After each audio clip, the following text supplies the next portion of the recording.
half of the NFC South. Come on in the building. Wipe your damn feet off. Let's get it in the building, man. Look, we got the Falcons in the building and we got the Bucks in the building. Welcome to the Black Cat Panther podcast, man. NFC Roundtable edition. What's going on, fellas? I know who's 2-0. Yeah. I know who's 2-0. I know who's 2-0. Here we go with this shit here. Who's 2-0? The Bucks, the Falcons, the Saints. Okay. There's one more. There's one more. Oh, no. There's no more. There's no more. There's no more? But there's you Bucks. Hey. Falcons. Saints. Isn't there? There's another team in the South. There's another team. There's another team. Wait. There's another team. I got bad memory, bro. So you know I'd be. Yeah. Your ass got amnesia. It's not a fuck. Look, it's okay. It's all right. I'm all right with it. Yeah, we're gonna take that on. Fuck what you heard. For right now. We're gonna take it on right now. Buck is in the building. He say Big Bake is here. Fuck y'all, man. Big Bake. We're gonna take that on the chin right now because Bake gonna show y'all really. Bake gonna show y'all really who he is in a little while. Wait till the Eagles come to town. And is that a home game or a away game? Will y'all be in Lincoln? It's a home game. Y'all be, okay, so that's what that Raymond is that what is that stadium called? Raymond James Stadium. Raymond James. Yeah. Rainbow James. They call it Ray J. You know why? Hey. I've been we hit it first. Welcome to the Delusional Niggas podcast down there. Yeah, they talking crazy. Hey, wait the big buck show him who he is. He used to be our girl. And we had to kick that bitch out. She wasn't no good. I hear you. What I just want to know what the feelings are for Panther fans that 0-2 start with the guy that's supposed to be the John Cena of the Panther world. How does it feel being 0-2? Oh, no words. Wolf, over here at Black Cat. Go ahead. We told them. Matter of fact, I'll tell y'all a little story. I was just at Lowe's, man. I was out at Lowe's right quick. Ran into a Panther fan. Mm-hmm. Guess what he said? Uh-huh. He knew it. This is a random dude at Lowe's. We looking at grills. And yeah, I'm a Panther fan. Yeah, I am too. I knew it was going to happen. I didn't want Bryce. You understand what I'm saying? We're going to keep pounding. Boom, boom, boom. But we're going to do what we're going to do. We're going to do what we're going to make it do it. What else we going to do? Look, man. Look, I'm not discouraged, not one bit. And first of all, before I do anything else, shout out to everybody in the chat. Let's keep this bitch pounding. Let's get to it. No. Let's get this bitch to it. Shout out to everybody in the chat. No. Yeah. Shout out to all the wolves in the chat. And shout out to all the people in the fan base that are 2-0. Oh, man, y'all can kiss two of my ass. I ain't worried about that right now. We in a rebuild. We understand that we had to start over. So this is what it looks like. See, Wolf, in about 5 more games, your ass gonna be sitting right by me, looking just like how I'm looking. Just like how I'm looking. Yeah. So you can come on, tamper your expectations and bring your ass back down to earth. Yeah. Come on. And then Sunday when the Eagles playing ping pong with Big Bait. That's Monday. Yes, sir. Well, Monday, it don't matter. You just gonna get a day. You just a day back. You just a day late. That's all it is. You'll be a day late. But they gonna play ping pong. They gonna play ping pong because that front front seven, whatever that they got right there. Them boys eat. They vicious. They play downhill. We'll see. Hey Pete, was the wolf when the wolf was the wolf wrong when he said Skip Bayless is going to be talking about Baker Mayfield all week? I mean, he has been riding it. You know what I'm saying? Pause. He has been riding it for sure. Oh man! But you know what? Glizzy City. Can I give a shout out to did somebody? They just really say Skip Bayless? Did they say Skip Bayless? Yeah, they said Skip Bayless. Yeah, I know. That's the one dude. You know. Go talk your shit, Peter. But I want to give a shout out to the Saint fans in here because they don't have a Saint representative. They don't have no soldiers, man. They don't have no content creators. We offer the invitation. Them boys don't want to come. I don't understand. They scared, man. They scared to go. They scared to go back to them brown paper bags. They scared. I want to hear who that. I can't hear who that. I'm just hearing a who they.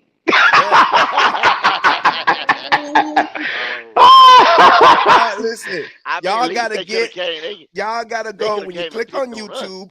Y'all gotta go to their contents and be like, yo, y'all lacking. Where you guys at? We at the NFC South RoundTable, and y'all ain't representing. What's good? What happened to your content creators, man? What's going on? They out there huffing and puffing, but when the rest of the South come around, they know where to be found. Like, what's going on, man? We trying. We 0-2, and we still showing our face. So y'all boys 1-2. It is what it is, man. Look, I can't hide. I can't get up under no desk. I can't come out here, put somebody else in the front. I done talk my shit all fucking summer, and I'm going to stand here and back the shit up. Oh, there go Cody. I ain't seen this motherfucker in 3 weeks. Cody. Oh, shit. Cody has now come out of the woodworks. Oh. I heard Cody had to go to the strip club and just drink his pain away after your last game. That's what I heard. Is that true, Cody? See, I be all over these YouTube streets, baby. I be all over these YouTube streets. I see everybody. I watch everybody. Damn, Coles. Hey, man, look. It is what it is. I know Cody feeling it. Wolf, you have finally spotted Cody. There is no more need to go looking. You don't need to look for Twan no more. You don't need to look for Cody. You're muted, Wolf. You muted, Wolf. When the Wolf comes in here and listens to the bullshit since the draft day, Bryce Young, the glow up. Bryce Young, the machine. Bryce Young, the Terminator. And here we are. Big Bake, 2-0. Big Bake. DR9, 2-0. Big Bake. Derek Carr. Derek Cutlass. Derek Cutlass Supreme Carr, 2-0. Oh, ragged ass car, what they call it. Bryce Young. Run out of gas car. Oh my! Broke it down on the side of the road car. Bryce Young, who's a Terminator, already needs an update. He already needs an update. And guess what? Has there been an NFL player, a number one pick, who has faked an injury? Can we talk about faking injury? Allegedly. Oh, allegedly. God. Allegedly. Hold up. Till in the chat. You want me to drop the link to let you come up here, brother? I mean, come on shit, in. represent for your Saints if that's the case. Come on in. Come on in. Drop that link. I can't drop it because the way I got. I got you. Yeah, drop that link. Come on, Till. Represent for your people. Tell them something. Come on in. I did want to ask what has surprised each of you about your team? What has surprised, whether good or bad, what has surprised you guys about your teams? One for me is we have a number one overall prospect, and he comes out and he looks goddamn clueless. So the number one thing that surprised me is this boy that was hyped up all summer, blueprint video after blueprint video after blueprint video of how well he was going to be looking, has stressed me the fuck out. That has stressed me out some.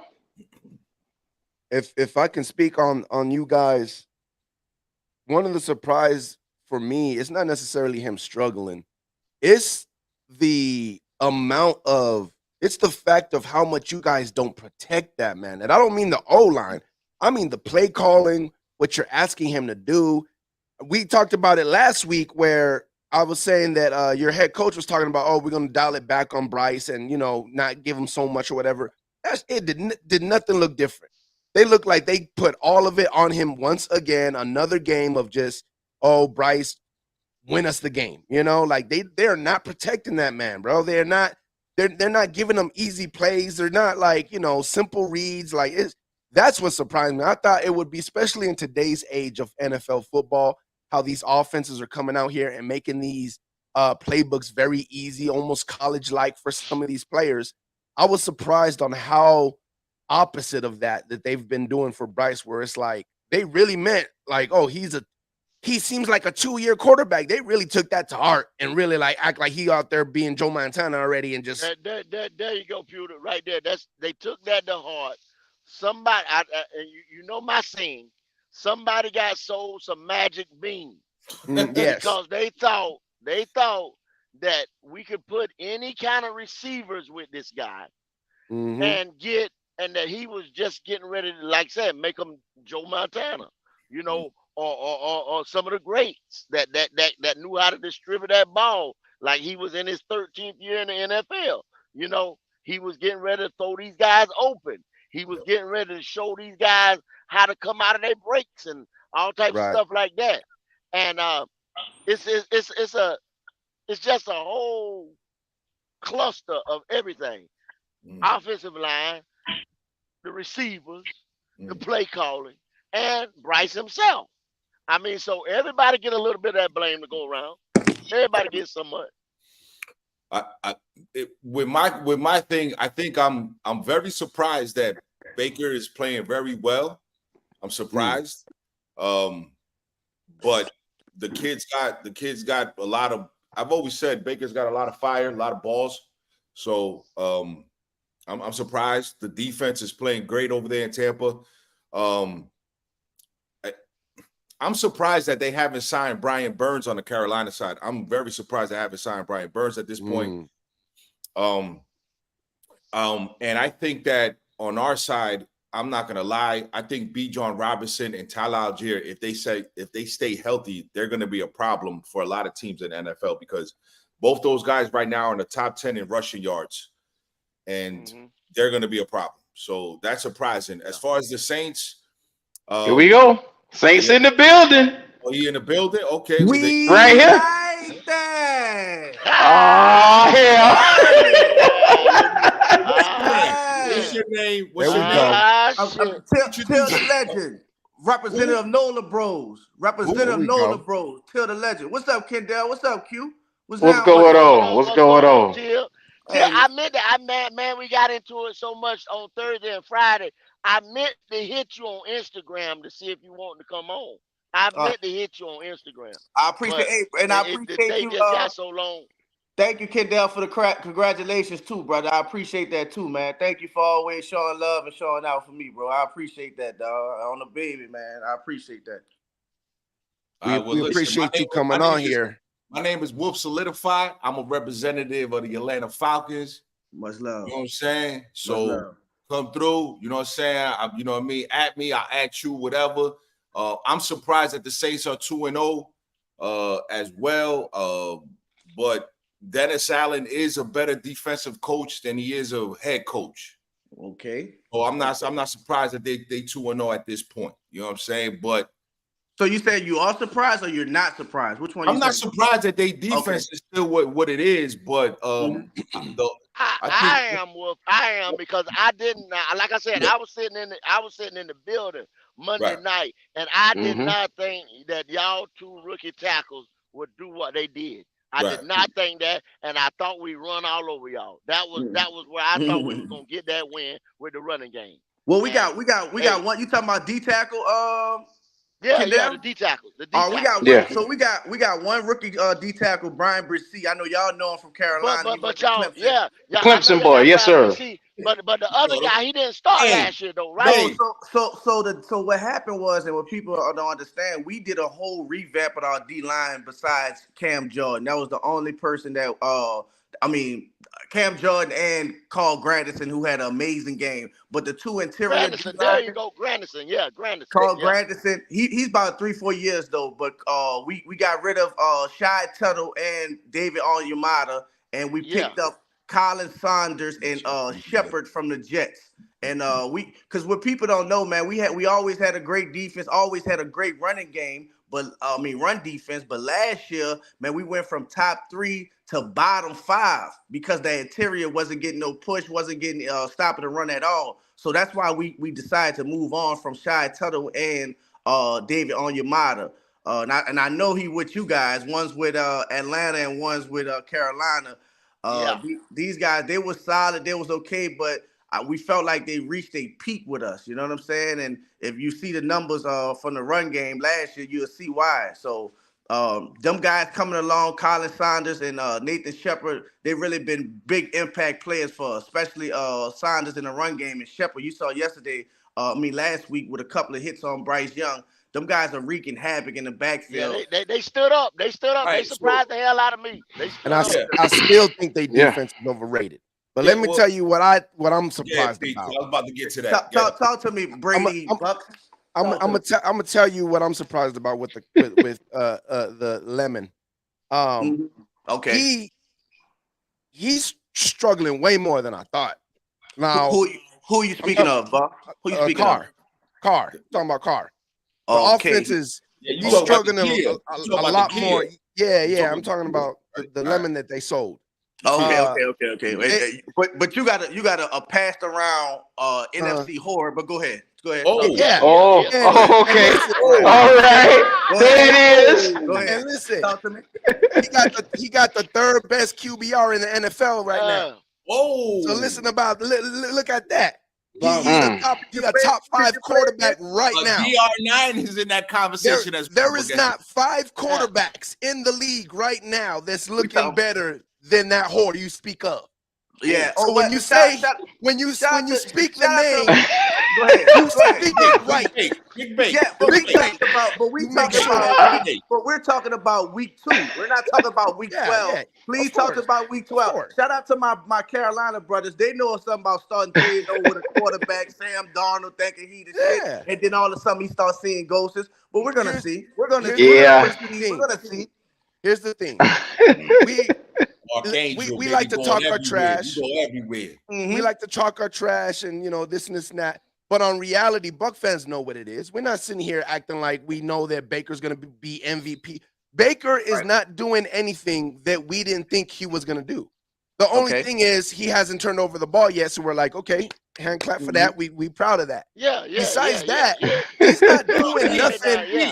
He's not. Say his name. Say his name. Big Bake. Big Bake is not turning over the ball. Look at him, Big Bake. There you go. Big Bake is not turning over the ball. Big Bake. Here we go this wild shit. Here we go. The thing is, now it's coming. Big Bake is not doing anything on the field that is impossible. He's not doing anything special. He's not doing anything where it's like, we've never seen him do that before. We're not asking him to do anything special. We just saying, hey, you got Big Mike, you got Big Chris, Big Bake, just throw it up.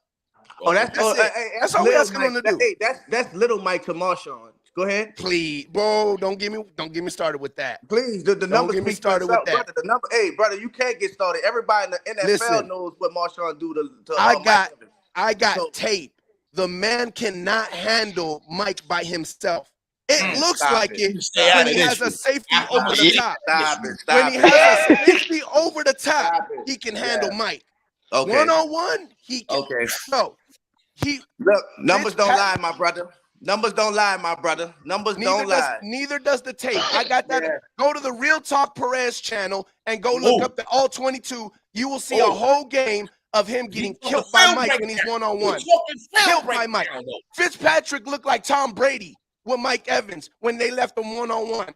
Did you say Fitz? Oh, Period. you said Damn. Fitzpatrick? You said Fitzpatrick looked How like long Tom ago Brady. did Fitzpatrick came to you guys? Man, stop it. Fitzpatrick looked like Joe Montana when they left Mike one-on-one. He's talking about one game. I'm talking about the whole overview of this matchup. Stop it. I'm not talking saying about we all know Mike Evans. Mike Evans is a good receiver. He's a good receiver any game, and that's cool. But when it comes to the overall matchup of Marshawn versus Mike Evans, Marshawn dominates that. Dominates that. Now, if you're talking about a game, okay, that's cool. But if we're talking about an overall, look at this matchup, Marshawn dominates that. That's with safety over the top. Okay, okay. When he knows he doesn't have to worry about Mike Evans beating him over the top because he has safety help, yes, he locks Evans down.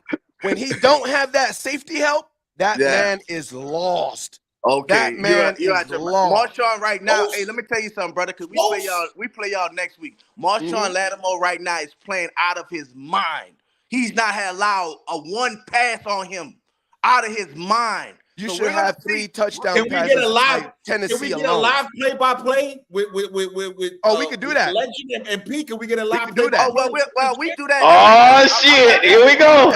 Every Sunday. That'll be a good one. That'll be good. Talking shit.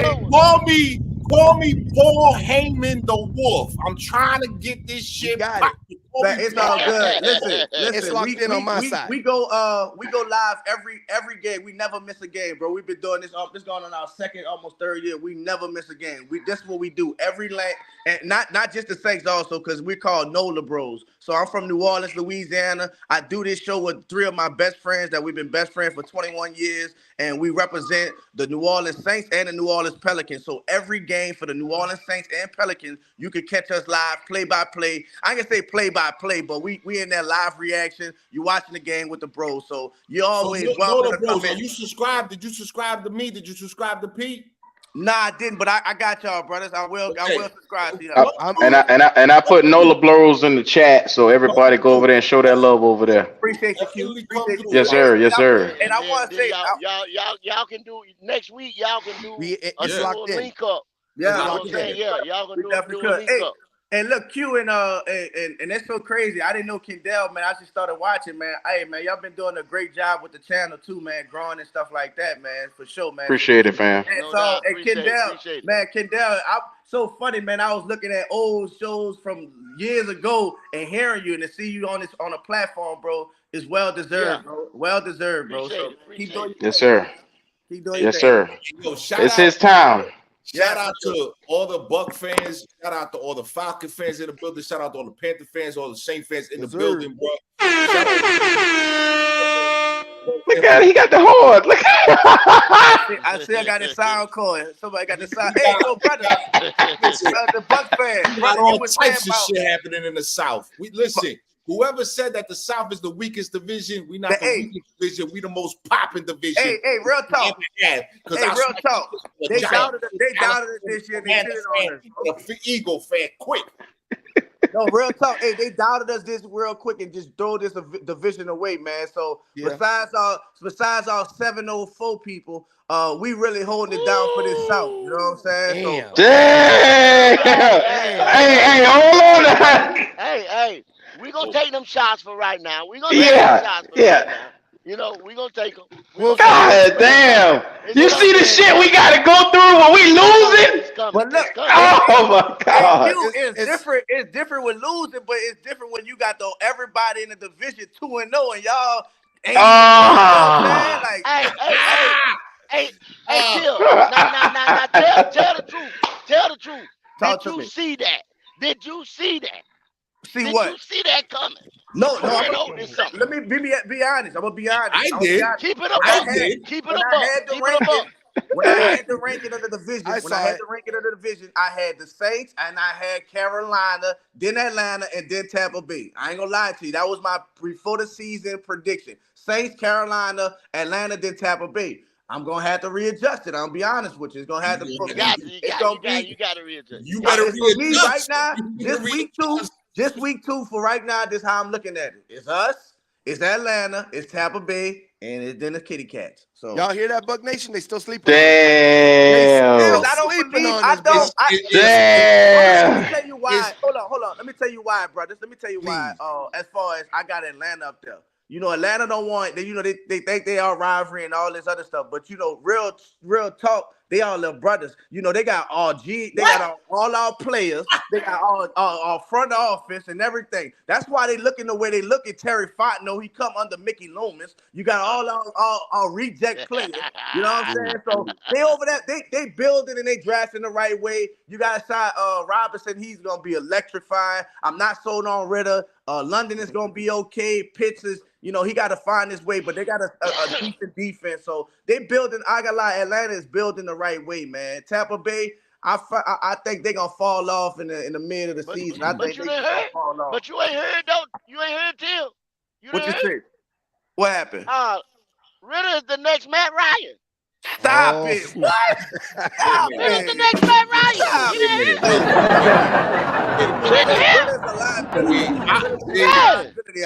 Wait a minute. I ain't gonna lie to you.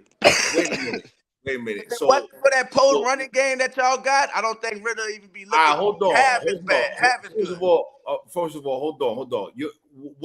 Your name is Legend, right? What's your name? Well, my name is Till D Legend. My son's name is Legend, so I just put my name. So I'm just gonna call you. So I'm just gonna call you Legend. Just call me Till. My son name Legend. Call me okay, Till. Till. I'm gonna call you Till. Listen, Till. Listen to me, right? Mickey Loomis is on suicide watch because y'all $50 million in a fucking hole. You sound crazy. Listen to me. Bro. Listen, but look, I listen to you, bro. My bad. Go ahead, bro. You know, I listen to you, bro, because I said, okay, he's saying some shit. I'm listening, right? Mm-hmm. Mickey Loomis called my owner. And said, yo, I wanted to retire. That's a fact, not an opinion. You can go look at the interview. You see what I'm saying? Arthur Blank had an interview about Mickey Loomis. Because that's how respect goes, my brother. That's how respect goes. Bosses call bosses. Okay. And little bosses like your little brother Mickey Loomis called my big homie. He called my big homie. Okay. All right. And say what? And said, listen, I'll tell you what he said. Whoop, let me tell Till what he said. Whoop, Till, what's happening, bro? Till, you reckless up in here, man. Oh man, you reckless. You reckless. You reckless. Till. Talk to me. This is the third time. Now I ask you, I say, man, look, I'm at work. I can't really get involved in the round table today. Yeah, but Till, you gotta stop that blasphemous bullshit, man. About what, brother? What did I say? So this is the third time. This is the third time I have heard you say on different podcasts that y'all let Omayata and Chateau go. We did, brother. Till, hold on, Till. Hold on. You've done it 3 times. This is my first time. Okay. Countering that bullshit. Y'all also let Davenport go, right? Yes. Till, you broke. You broke, Till. You broke. You broke, Till. Hey, you know you what? broke, Till. Hold on. You broke, Till. I let my Till, car let me get tell you repo something. too. Go ahead. I let my car get repo. If you let them players go, let them players go, that means you had a better plan to replace them. And we did. That boy y'all got in free agency ain't on neither one of them 2 players level. Neither one of them. Neither one of them. Red Swamp. I know you're a YouTube surfer and all that. You be listening to everything. I get. So you know I see it all and I hear it all, bro. You didn't hear what I said in the beginning of this when I was talking about why we revamped our defensive line, right? Did you know between Davenport, Onyemata, and Shai Tuttle, we only had 6 sacks. I'm talking about between 3 of them. We only had 6 sacks. Davenport, the first round pick that we had that stays injured every year, only had a half, not 1 sack, a half a sack. Right now for the Minnesota Vikings, he's out with an ankle injury. What are you talking about? David Onyemata? Till. I do the research myself. I called you on this bullshit, bro. I called you on this bullshit. So let me ask you right now. Did not your boy on the edge? Did his sack numbers drop last year too? Who? I mean, no. Yeah, no. You're future Hall of Famer. I mean, Cam is a complete end. So if did his sack numbers drop last year? Is what I asked you. He didn't have the most sacks that he had in his career, but his production did not drop. So let me tell you, what we all know around the NFC South. Your defense getting old, bro. Brother, your defense getting old. Brother, the only older pieces on the defense right now is Cam Jordan, who's still productive. What about your middle linebacker? It's DeMario Davis, who was all pro last year. What we talking about? He ain't old. He's been getting outplayed by Louisville. Productive. We're talking been getting about outplayed by Louisville. Man, listen. Till, you know I got mad respect for you now. You know I got mad respect for you. But you got to quit with that narrative that y'all let them go. Brother, that y'all let them go. Listen to me. Let me tell you the narrative that you just said. And let me tell you one thing, Till. No, I'm gonna tell you why I say this. And then you combat me. I'm gonna tell you why I say this. You don't let players go who you can get draft compensation for if you trade them. Brother, now go ahead. Go ahead. It makes no sense for us to sign them. Why would we sign Davenport back, who had half a sack last year? Why would we sign? Why would you let them walk when you can trade them? Red, you gotta let him finish. You gotta let him finish. You gotta let him finish. No, I don't, Q. That's how we do this shit. No, I don't. Go ahead. That's how we do this. This called smoke. This called smoke, bro. This called smoke. You ain't got no smoke. It's a round table. It's a round table. It's a round table, bro. It's a round table. Damn. Bring out the shade room, hey. See, Tim, you was just going off, bro. You was going off, man. Somebody need to back that shit down with you, bro. But Red, we gotta let him get. We gotta let him get out what the point he's trying to get to, though. You know. Y'all know I'm new to this. Y'all have to teach me how to do it. Go ahead, Tim. Red on his ass because he said that he let them go. Y'all couldn't pay them motherfuckers. That's what it was. Thank you, Goat. That's what Red trying to get you to say, Till. Can we get past the whole why you're going to be second and third place conversation and talk about why the Bucks are going to be first real quick? Because here we go. That's what's going to happen anyways. So anyway, look, real quick, and I'm gonna wrap it up. The reason, just like what he brought up with Mickey Loomis and what he said about these players, it wasn't that the fact we made the final decision not to sign these players because they wasn't productive. Now, my boy brought up the cap salary, brother. 2-3 years ago, we was $100 million over. Shout out to Kai Harley and Mickey Loomis. The way that we innovate the cap and the way that we work the cap is just mind blowing. We don't worry about the cap and what's gonna happen. It's really not. Yes, it really is. Guess what? Guess what's about to happen? Terry Fontenot is about to do the same thing over there. No, he's not, because our owner ain't gonna let him. All guy Kai Hartley is teaching GMs how to work these numbers. It's all about working the numbers, bro. The cap is a myth. Please don't get that twisted. The cap is a myth. You can kick it down the road because where would the road end? And the reason why that works for us because there it is right there. You just said it. We draft really well. Find out. You just said it. You just said it. You never heard. You just said it. You never heard of Carl Granderson in your life. You never heard of Carl Granderson in his life. Well, and neither have nobody outside of New Orleans. Listen, I want to go back. Well, damn, Red. I guarantee you. Damn. I guarantee you after Monday night, the world know about him. I want to go back to Till. Hey, Till, I'm gonna tell you where the road ends. When them players that's making that big money, tell them go restructure, and then they get injured, That's where it ends. It's like, oh shit. But guess what, Go? I can't kick it down the road because he ain't even on the team no more. Go. Some of those things in a business you have to eat that pause. But the thing that separate us, not only do we have a great number guy, we have a great drafting personnel, Jeff Ireland, bro. We draft really well, bro. I'm telling you, in all positions that we have, we draft well. So guess what? When a player like a first round like Davenport doesn't pan out, you know what we do? We let his ass go, and we got to in right to replace his ass. That's all around. Now I know y'all happy. I know y'all happy. They are happy about David. They are. I know y'all happy about David Onyemata, but y'all never heard of David Onyemata until the Saints had him. Now you're telling me he's not. They about to run into it, P. They about to run into it, P. How we gonna run into it? I'm gonna explain. Let me explain, bro. For the last 5 years, you guys played two teams. You played two teams. You played two teams, bro. You played the Tennessee Titans, right? And this is going to go as well as why I believe we're the best team in the NFC South. You played two teams, the Tennessee Titans, who were struggling, just like you guys been struggling offensively. Tannehill and Carr both were struggling that week one. That's fine. It is what it is. It's week one. A lot of people didn't play preseason. Struggles happen. Everybody was struggling.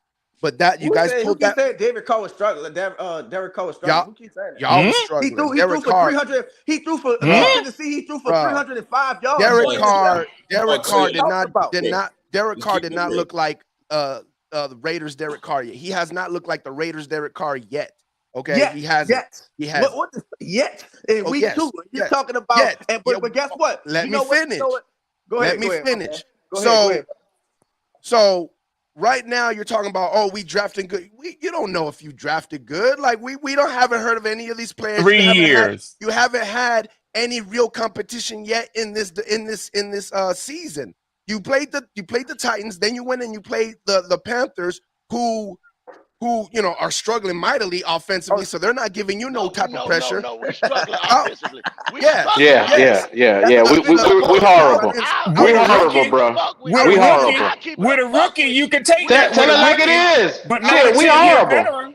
With a rookie, but not a 10-year veteran, you don't expect that. I would even call it what it is. I would even go as far as to say that, in my opinion, the Falcons have had the second best performance in the regular season so far as when they played the Packers, they had to come from behind and beat the Packers. That's not an easy thing to do. Now, as far as the Buccaneers, one, defensively, we took away the ball defensively from a very high-powered offense in the Vikings. Number two, like everybody else in the South, we struggled in the first quarter and beginning of the second quarter, but from the end of the second quarter on, our offense seemed to have got it together a little bit, enough to where we won a football game where not only if we wanted to, we could have scored more points, but we didn't have to because we killed the clock and kept the ball.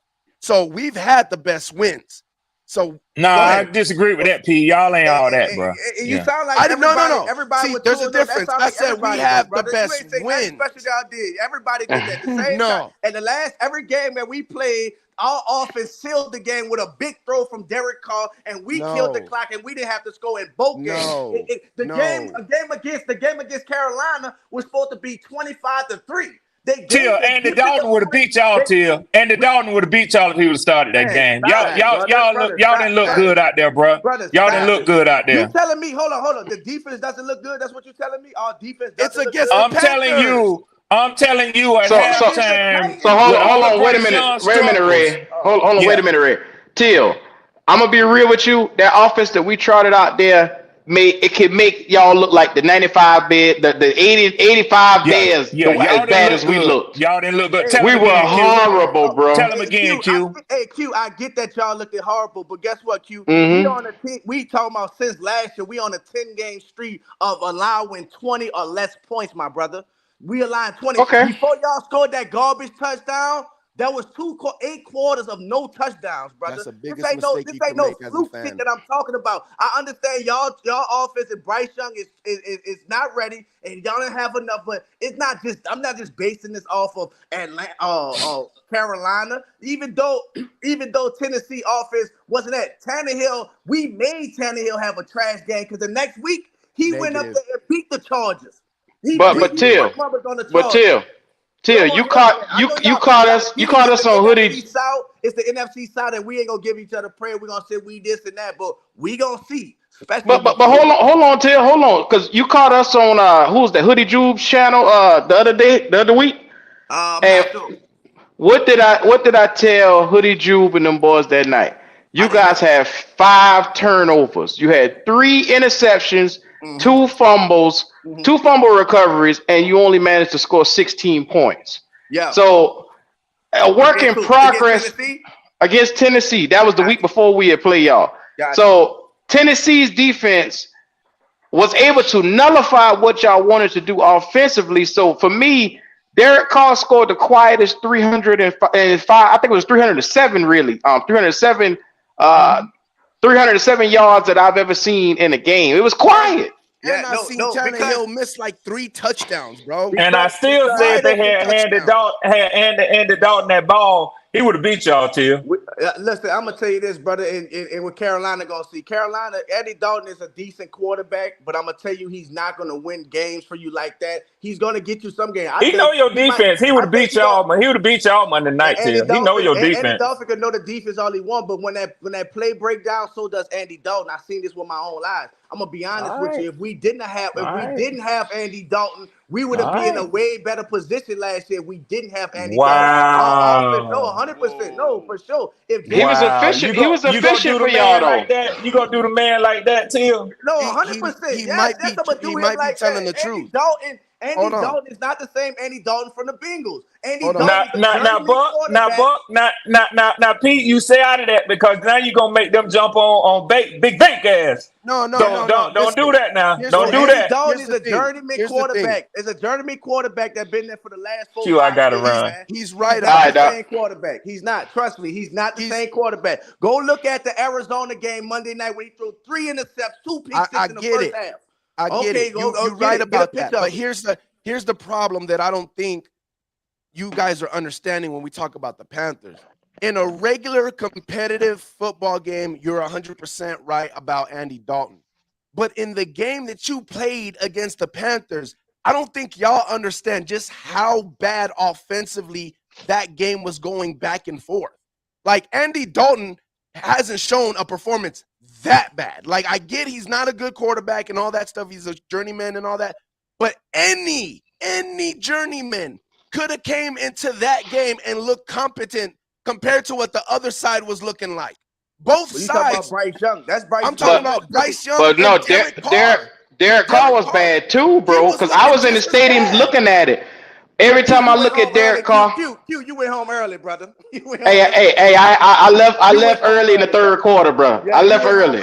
And guess what? I had to start the live show. Bubba. Brother, but guess what? Let me tell you something, brother. In the first half of both of those games, we got a total of 7 sacks. 8 sacks in the whole. We got a total of 7 sacks. Eight total. We in the second half of both games, we only have 1. This is not. I'm not gonna sit here and say Derek Carr is Drew Brees, nowhere near, nothing like that. He's gonna need time in his system to get acquainted with it. It was a couple of throws to even Mike Thomas where it looked like they was off the communication and all that. And guess what? We're talking about an offense. Hold on, we're talking about an offense. First of all, let me tell you, my big 3, Michael Thomas, Rashid Shaheed, and Chris Olave has not dropped the ball yet. That's for 1. And 2, we're talking about an offense that doesn't have their superstar in Alvin Kamara. So guess what? When he comes back, you're going to see a whole nother boost to that offense. Now, everybody can say, oh, Lord, but Alvin Kamara is a big addition for us, and it's going to help Derek Carr along this process of learning more of the offense and everything else. But when you talk about both games that we played, Derek Carr was the better quarterback out of both plays, Bryce Young and Tannehill. So Tim, on a couple of them plays you talking about, Bryce Young equated for 4 sacks. 3 of the sacks, he held the ball too damn long. This is what we talking about, bad quarterback play from the pocket. This boy's pocket awareness was so horrible out there on Monday night. This is rookie mistakes. He can't do this. Derek Carr, Andy Dalton is not going to do that same shit. You know what I'm saying? Yeah, and I won because of rookie mistakes. I get that. Rookie mistakes. You guys barely beat Tannehill. You guys barely beat Tannehill. You guys barely beat Tannehill. Bro, y'all acting like, you talking about Tannehill and everything else. Them boys, before Derrick Henry went out, them boys were like 7-0. Derrick Henry is like 150 years old. Bro, okay, all right. So it's Kirk Cousins. You guys keep going off of what happened in the past, bro. This is a new NFL season. Kirk Cousins, Till. I don't know if you heard because I'm from the East Coast. I can hear you. Can sound like you're from New York or somewhere. I can hear it. This. The Jets are going to trade for Kirk Cousins. No, they're not. Yes, they are because they got Kirk Cousins ain't signing with Minnesota next year. Why would the Jets trade for Kirk? They're not trading. But they're not trading for no Kirk because now it makes sense. But that's what I'm trying to tell you. Look, I'm trying to look. I get what you're saying. You talk about some old. Listen, I get it, bro. Look, you talk about some old shit. When you barely beat Tannehill and you got a rookie quarterback that's 13-6. He had a chance to win that game. He had multiple chances to win that game or multiple chances to drive down the field. Who are you talking about? Hold on. Bryce Young, because it was 13-6. Brother, this is a divisional game, my brother. You guys had 2. Let me land my plane, though, dog. Let me land my plane. And then, you know what I'm saying? Go ahead, do your thing. A sip of water. You know what I'm saying? Hold on. Let me land my plane. Go ahead, bro. You go ahead. You got I go ahead. I got you, baby. You boy, if you was a rapper, you could go like Big Pun. That's a fact. That's a fact, boy. But what I'm saying is it was 13-6. 13-6. Bryce Young had multiple chances to drive the ball down the field. He had multiple chances. Guess what? Your defense did a great job. They did a great job getting him off the field. They did. There is no lies about it. But when you have better quarterback play, okay, when you have a better quarterback play, that might not happen. It might not happen. When you have a better running game, that might not happen neither. You see what I'm saying? Now, when you playing other teams, and let's I'm not even talking about the Falcons. Throw the Falcons away, right? Let's say you play the Cowboys, where their defense is much better. You play the Niners, which their defense is much better. You're probably not going to have bad quarterback play. You're probably not, Till. That's the problem. I ain't gonna lie to me, my brother. You talking about a bunch of ring around. I don't know what you said. Listen, when we said you talking about better. I don't understand. We talking about better defense. The Titan defense wasn't trash, and damn sure Carolina defense. Till? Who's on Carolina defense wasn't trash. So who's on a Titan defense that scares you? Either way, it does. What you think? D-line front? You know they D-line front. They had the number 1 rush defense in the league last year, brother. What's his name? The biggest Simmons. point is the biggest point. The biggest point is this. The biggest point is this, bro. It's everything that you're saying is true as far as this is what we did, this is what happened. That's great. That for a regular game, it's true. We get it. But you got to understand that wasn't a regular game, bro. That was a very bad offensive output on both sides. That wasn't a regular game. We talking about who cares? So that's credit to our defense. No. There's a difference. When Bryce Young played Atlanta, Bryce Young didn't look this bad. Bryce Young didn't look that bad against Atlanta. What are you talking about? He threw 2 picks to Jesse Bates, man. That's what I'm trying to tell you, bro. This man did not. He looked like trash. He looked like trash both games. Our defense kept us in that Atlanta game. Atlanta was just that bad. So if we had a little more push on offense, if we had a little bit more push on offense, we'd have beat Atlanta. And I done told you that, Wolf. This is why I only gave Atlanta. Our investment is hold up, Pete. Hold up, Pete. Gay after me. Our investment in the defensive players that we got paid off game 1. Yeah. But this is what I'm saying. Yeah, Jesse Bates. I only gave Atlanta Falcons credit for 1 win. You notice I didn't give them credit for the Panther win because, again, that was the same type of game where it's like, that's a bad game. That's not a competitive game. That's not an NFL 2 bad team competitive game. No, that was an NFL 2 teams ain't ready to play in the regular season game. That's why I threw that away. Okay. So we throwing games away. I got you. But that's what I'm saying. In that same Panthers game, it was the same thing. It was like, bro, I'm gonna take that win. A competitive game. How bad y'all look. I don't care how trash or sorry y'all look. Y'all look division, and I'm gonna take that win. I don't care what you're talking about. Can I What's up? real quick? I want to show y'all something. I take it too. All right. I want to show y'all something real quick because this is what I did on my channel, right? I did a tier, right? I did a tier on my channel.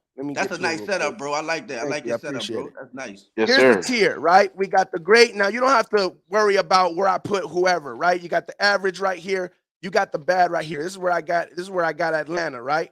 These are the bad teams, all right here in the NFC. This is all NFC, right? Whether you agree or don't agree. Do you see where I have the Panthers at? We're not even on it. No, we below it. Brother. They got us below it. Are there. They're not even competitive yet to be in the bad area.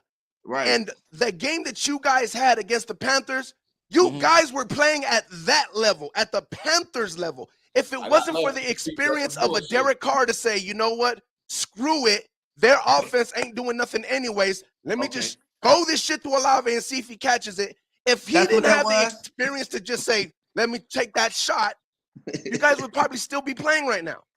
Like that's where I'm saying the game wasn't like, oh, two bad teams are going at it. No, this was like, did you guys finish training camp? Are you guys ready to play? Like, that's what it looked that we talking like. about Monday night was? That what you say Monday night was? Yeah, that's how you those two offenses look like. That's what I'm saying. So first of all, I can't say that. I mean, Carolina definitely have a bad offense, but I'm not gonna take away from their defense. Like, you can say what you want, but their defense is very, very solid and stout. They have a great D-line rush. They have a good, decent, and also too, linebacker Frankie Louisville is nice. That boy is nice. DJ Jack is solid. Now, J.C. Horn being out, that's something different. But, man, that was more of scheming against a weak, a defense like that. We had to do what we had to do. If you know about play calling and strategy into it, we set them up. Look at this play against Rashid Shaheed against DJ. We've been hitting them with the dinking and dunks all game. All game. Go look at the double move. Catch out my intro.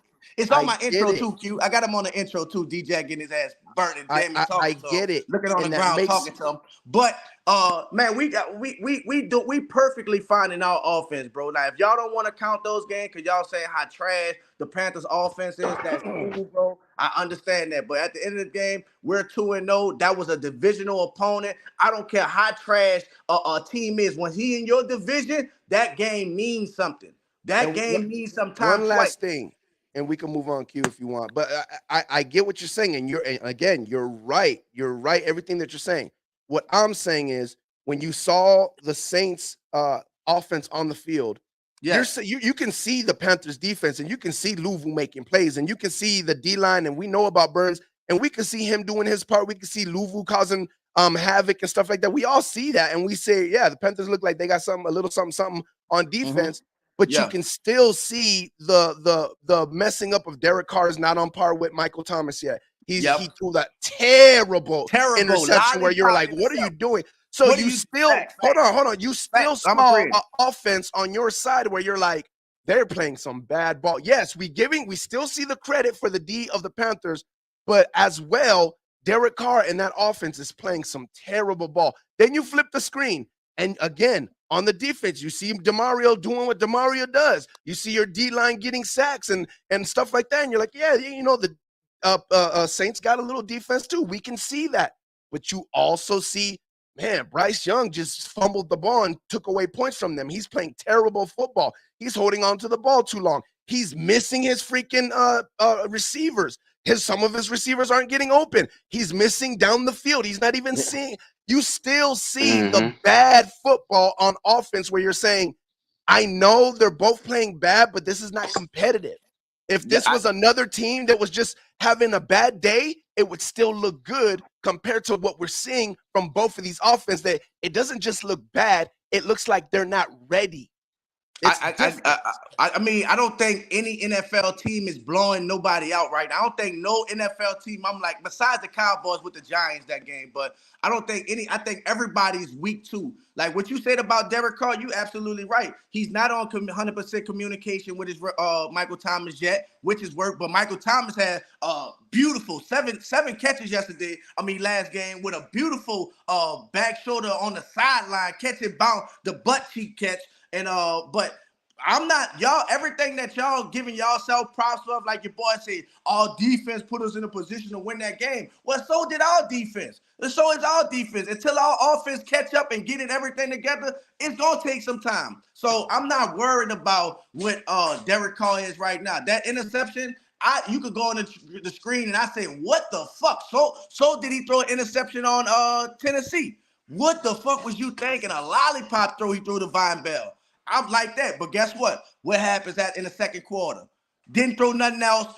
Won the game for us. Well, a beautiful bomb Somebody say he just threw it up to Chris Olave. That was a beautiful ball, but an excellent catch by Chris Olave. That's what he do. That's why you draft him in the first round. A beautiful buy to him, and also a beautiful throw to Rashid Shaheed. Not to mention also Jamal Williams got hurt for us, and we had 1-2 touchdowns with a practice squad running back. So when we talk about this offense, bro, it's only week 2 and it's only gonna get better. I agree with that as well. This defense for sure is legit. From the pass rush to the linebacking core to the DBs, all are solidified. You got Honey Badger back there. You got Lattimore in the DB room. You got DeMario Davis. You got Cam Jordan, Carl Granderson, Kalen Fonda, who came from the Super Bowl winning Tennessee. So, bro, this defense is legit. And we only gonna see week 4 how great Tampa Bay stack up against us. We got a tall task. We got a tall task right now, because not to mention Atlanta played. You said that win was great. Atlanta played Green Bay with their star players out. Christian Watson, Aaron Jones was out. So let's not act like, oh, Atlanta, stop it. That's the offensive side of the ball. That's offense, bro. That's important. Offense, bro. That's important. What about the defensive side of the ball? What about the that's defense? cool, but what I'm saying, you played a rhythm. I don't see no running back New Orleans in the highlights. I see Bijan Robinson breaking Louisville That's ankles. cool. Kamara suspended, brother. I don't see none of y'all suspended, brother. Nobody in the highlights. You talking about highlights? That doesn't matter. Y'all in the highlights. I don't see nobody, no saints nowhere. I haven't seen y'all nowhere. Y'all ain't been here. If you follow Q, you follow Go. I haven't seen you nowhere here 2 months ago. You wasn't talking crazy 2 months ago at all. Hey, Big Q, Q and Goat, please tell him, bro. I don't know about he pulled up on the Black panel. I'm just saying Q. As he pulled up, Q. Hold on, brother. I see Q off of hoodie stuff. When I went to look at it. Have you pulled up here? Black Panther podcast. Brother, the whole summer. The whole summer. No, I got my own. No, brother, no. I got my own too. That's cool, but listen to me. Territory. I've been. Man, what that guy you talking about? I pulled up here. I know you're a Black Panther cheerleader right now. I got you. I haven't seen none of y'all pull up nowhere till y'all was 2-0. I haven't seen nobody pull up. No, I've been behind enemy territory. Brother, I've been too, brother. Brother, trust me, I've been too. You haven't seen me here. Only reason why let's not take away from what we doing, because you giving yourself all props. You giving the Bucks props. Who am I taking away from? But as soon as it comes to the Falcons, you ain't giving us no props. No. How I didn't when I was talking about I love what y'all building over there. I started off saying I'm talking about right now. What you said. Don't talk about right now. Don't talk about what work. No. Don't talk about right now. Don't say I didn't give y'all no props and I'm taking away from nobody. When I just set up, when y'all just set up here and said Karen was a dumpster fire, I'm the one that said their defense was legit. I'm not taking away from nobody. With that car, we gonna see where the six at that car. Yeah, I know. Yeah, but fix that. Don't say I'm taking away from nobody. Now fix that. Depend on that defense. Say Q. Say go. Tell this nigga I go everywhere. Please, King Jack. Yeah. You new to it. You new to it. Yeah, you never seen me, but I'm chill. You new to it, brother. We in week 3. We in week 3. See me. You know who I am. I don't care if other niggas see you. Know who I am. I don't care if other niggas see you. I'm just saying as far as I love the energy of a round table, bro. This is what it's all about. Hey, you knew, brother. You knew. We in week 3, and there's gonna be a lot of this. Yes, sir. It's chippy. It's the NFC South, bro. This shit is chippy. We like that. Y'all hold on for 1 second. Y'all hold on for 1 second. Hey, so now we got the next. The Saints play the Bucks, and then when do y'all play? When do the Falcons and the Saints play? We play them in November. I think November 26th. I think. Yeah, I think November 26th. Damn, that's a minute. Yeah, I know. That's a minute. Because we started last year. The first 2 years, we started out having all 3 departments like y'all had this year. We had like the last 2 years, Atlanta, Carolina, Tampa Bay, 3 years in a row. But G, it'll be okay though, G, because they'll be fighting so hard for second and third place. It's still gonna be a good matchup. So don't worry about it. Yeah, you see what he did right there? You see what he did? I'll be honest with you, Tampa Bay, y'all the most surprising out of the division. Like y'all, I knew what we was gonna be. Tampa Bay right now in the week 2. They're the most surprising affair being there. And I'll be honest with you. Besides this little banner, I told you I kind of like talking shit to my NFC East partners. You know what I'm saying? They told us how trash our division and theirs, everything else. So, you know, for this week 2, I like what y'all doing, brother. I like that y'all doing y'all thing. But, you know, reality gonna sneak in for some people. You know what I'm saying? It could be the same, it could be whoever, but it's only week 2. Like I say, not to keep bringing my brothers up, but I've been doing this with these Carolina for a minute. I remember when they started 3-0 talking to me, oh, yeah, this had blah, blah, blah, and then went from like that. So I remember Q cursing, goddamn, I'm tired of this motherfucking team. This motherfucking all the time. Like, I've been seeing this. Before Q had the podcast, man. Like, I've been doing this, my brother. And I want to say, what does that mean? That's cool. I see you, Archangel. Ain't nobody. I saw you talking your mess. I just ain't never seen you till today. I got you, brother. I got you. And I'm solidified out here. I'm solidified in real life. That's why I tell people, get your life up, not your likes up. Oh, brother. You hear me? Brother. Yeah. Brother, you a whole nother level, bro. You don't even like I like that. Hey, I like that motivation. I like that motivational speech. I like that motivational speech. I like that, bro. Your likes up. I don't. But y'all see how y'all. But we on YouTube though, bro. So we gotta get our likes. Y'all see how just looking at us. Y'all see how quick that shit can go to the left. We swept y'all last year, Till. We swept y'all last year. Y'all did. That's why we owe y'all that. Hey, that's why we owed. That's why we owed y'all that. We owed y'all that. Because you had a lot of our fan base. Oh, we beat y'all. Just the same thing they saying. Oh, we beat Detroit last year. You see how we beat Detroit last year? It's a different ball game, Bubba. Yeah, they think we gonna go to Detroit and do the same shit. That's why some of them think. Hey, get down. They out here. Y'all did beat us, so that's why we took it personal. Y'all beat us twice last week, so that's why we did personal. Just make sure Archangel shows back up here when we come back next Saturday and we got that dub from the Eagles, because Archangel's talking that talk. So I need you. I don't need you to be in Tampa because I'm in Vegas. I ain't in Tampa. I need you to be right here where we at, coming back, and I need you to be like I need you to say Big Bake. That's what you hashtag. Big Big. Here we go. Here we go. The Falcon supporters, they rep hard. The Falcon supporters rep hard. I see them.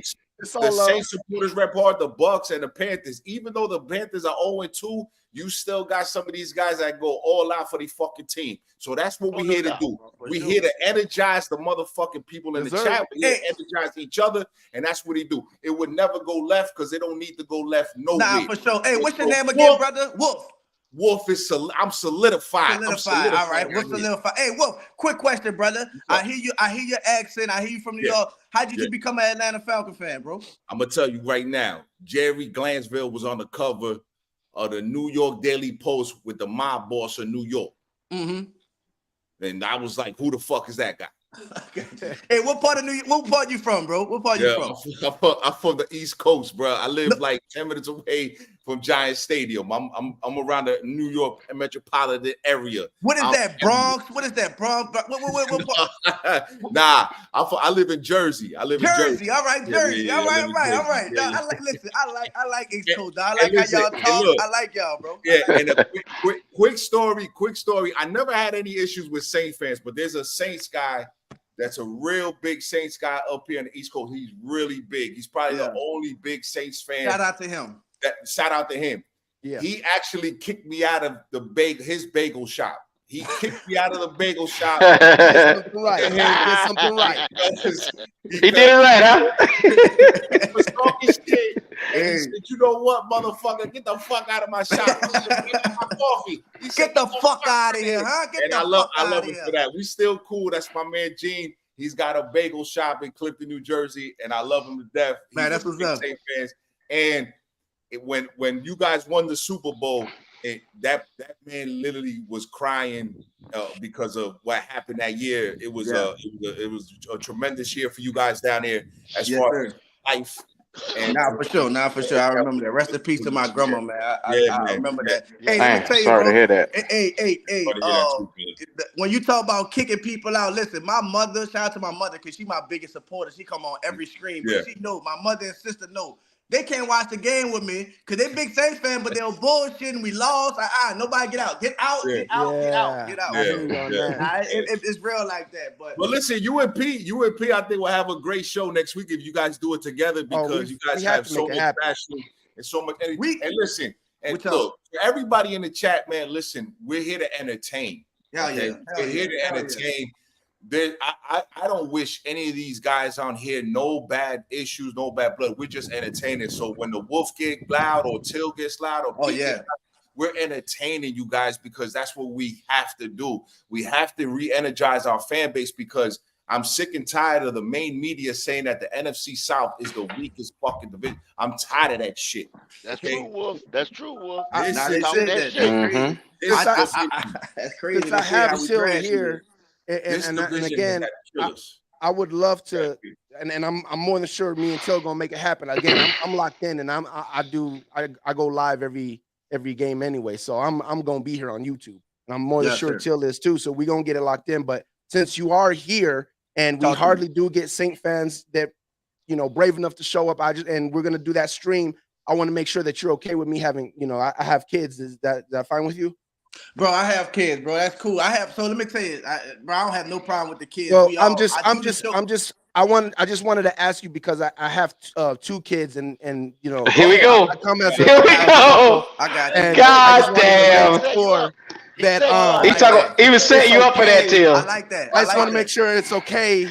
We could do the Zoom. I come with responsibilities, and I come with I'm a package deal. Is what I'm trying to say. I just want to make sure you're okay with that. You know what I'm saying? No, but listen, hey, that was nice. That was clever. I like that. One of those trophies, put a Band-Aid over is a pandemic, and other one, and second, you might could do that with Q and Wolf and that, but I got kids too. I got a baby too.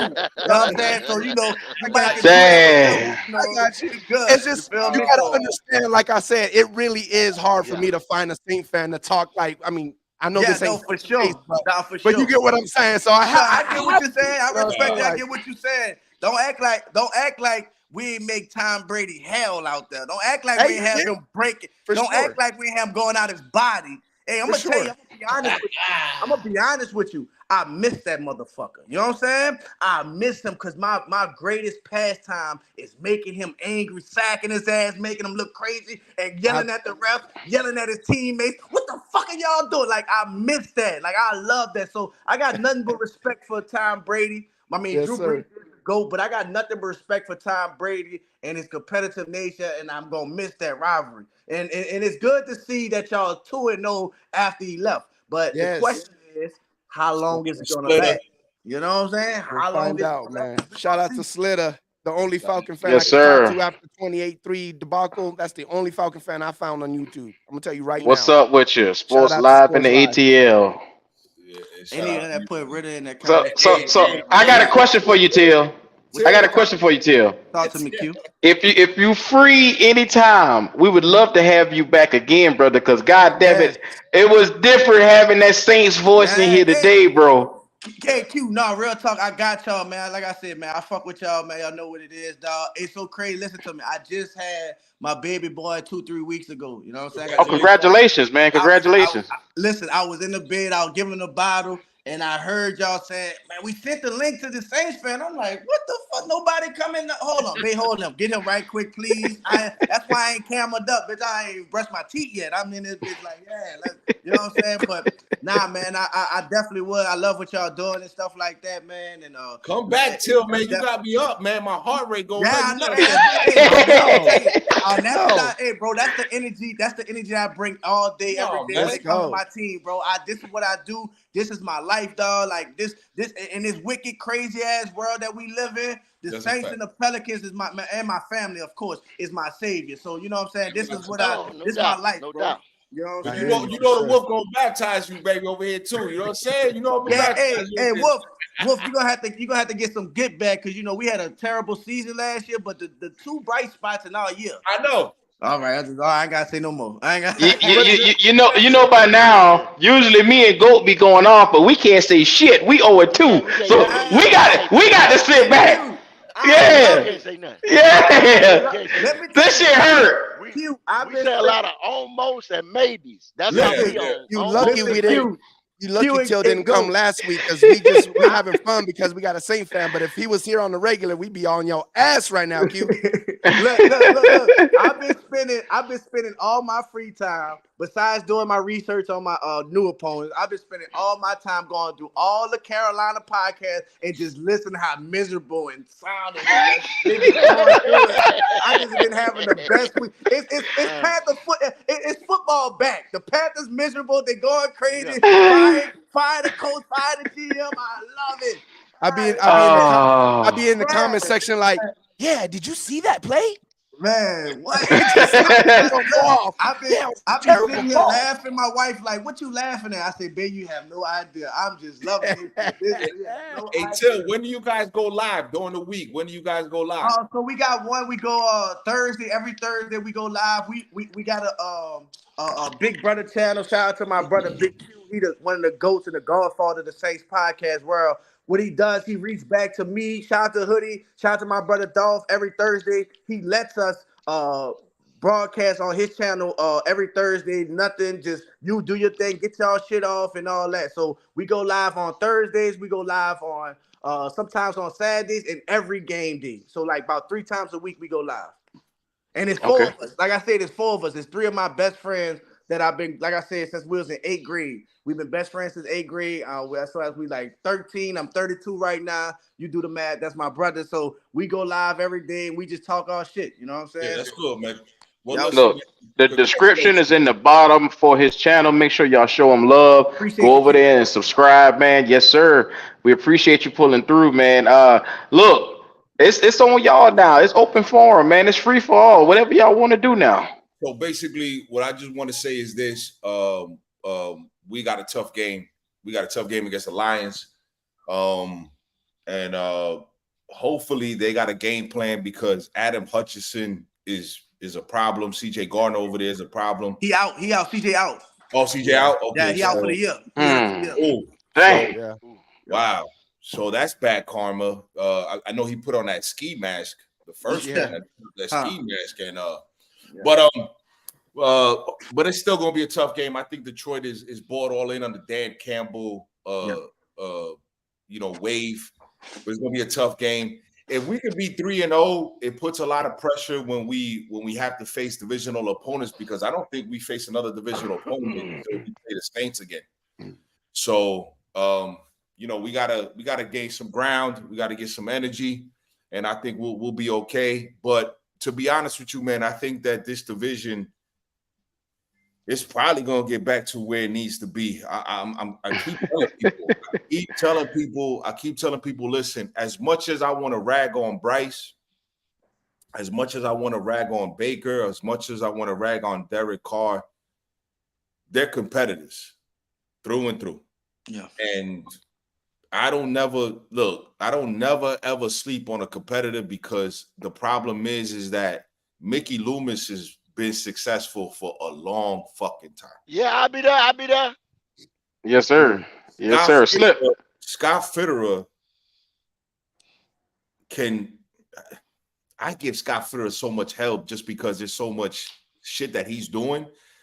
But if he could get 2-3 draft picks for Brian Burns, and I don't even know why you wouldn't sign Brian Burns, you could turn that fucking thing around quickly.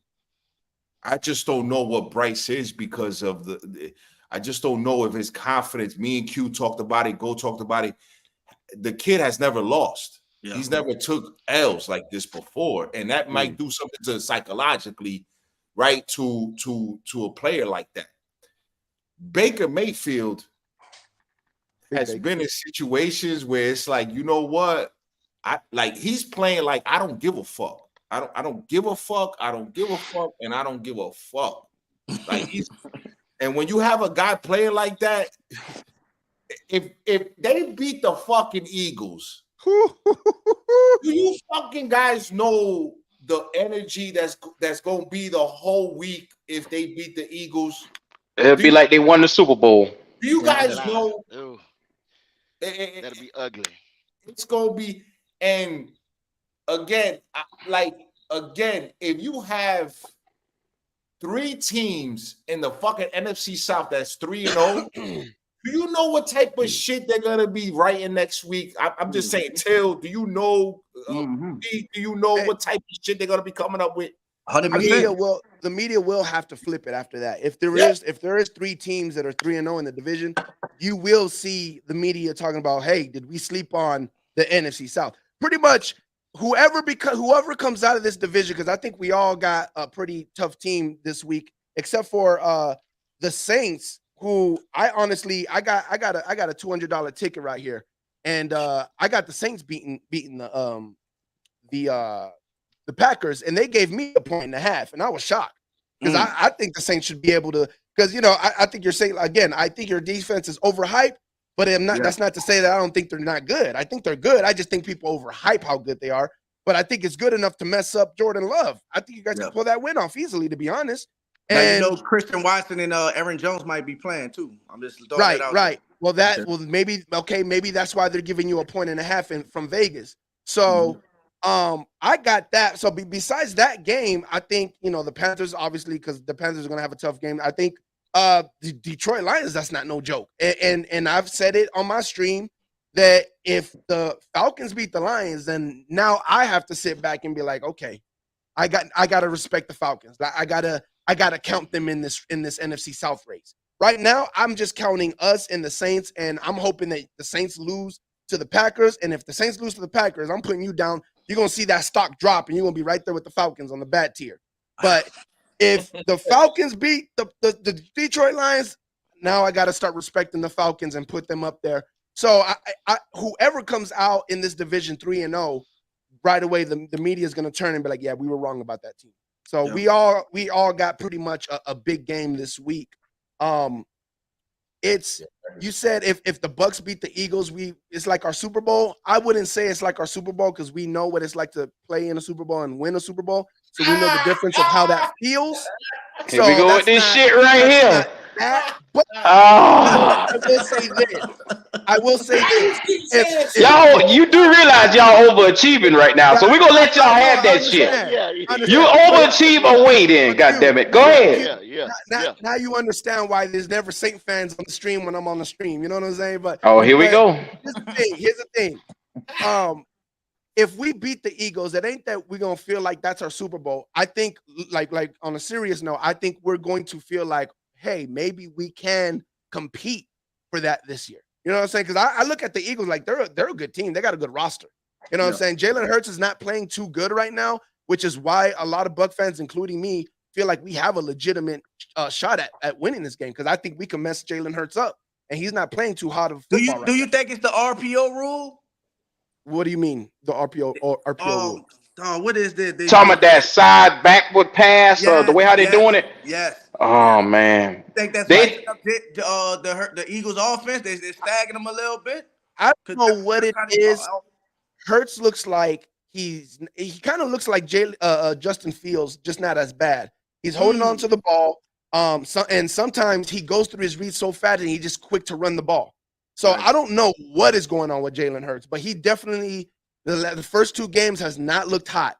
So again, that's making us feel like we got a shot. We definitely got a shot at this game. So if we win this game, I feel like we're not gonna even look at our division no more. Now we're just looking at like, okay, who we gonna play in the playoffs, and like, can we really be a problem? If we lose this Eagles game, we're gonna have to focus back on, okay, now we gotta watch our division again, and you know what I'm saying? See if we can win this division. You know what I'm saying? Pete on your ass in the chat. You gotta look at Jalen them over there.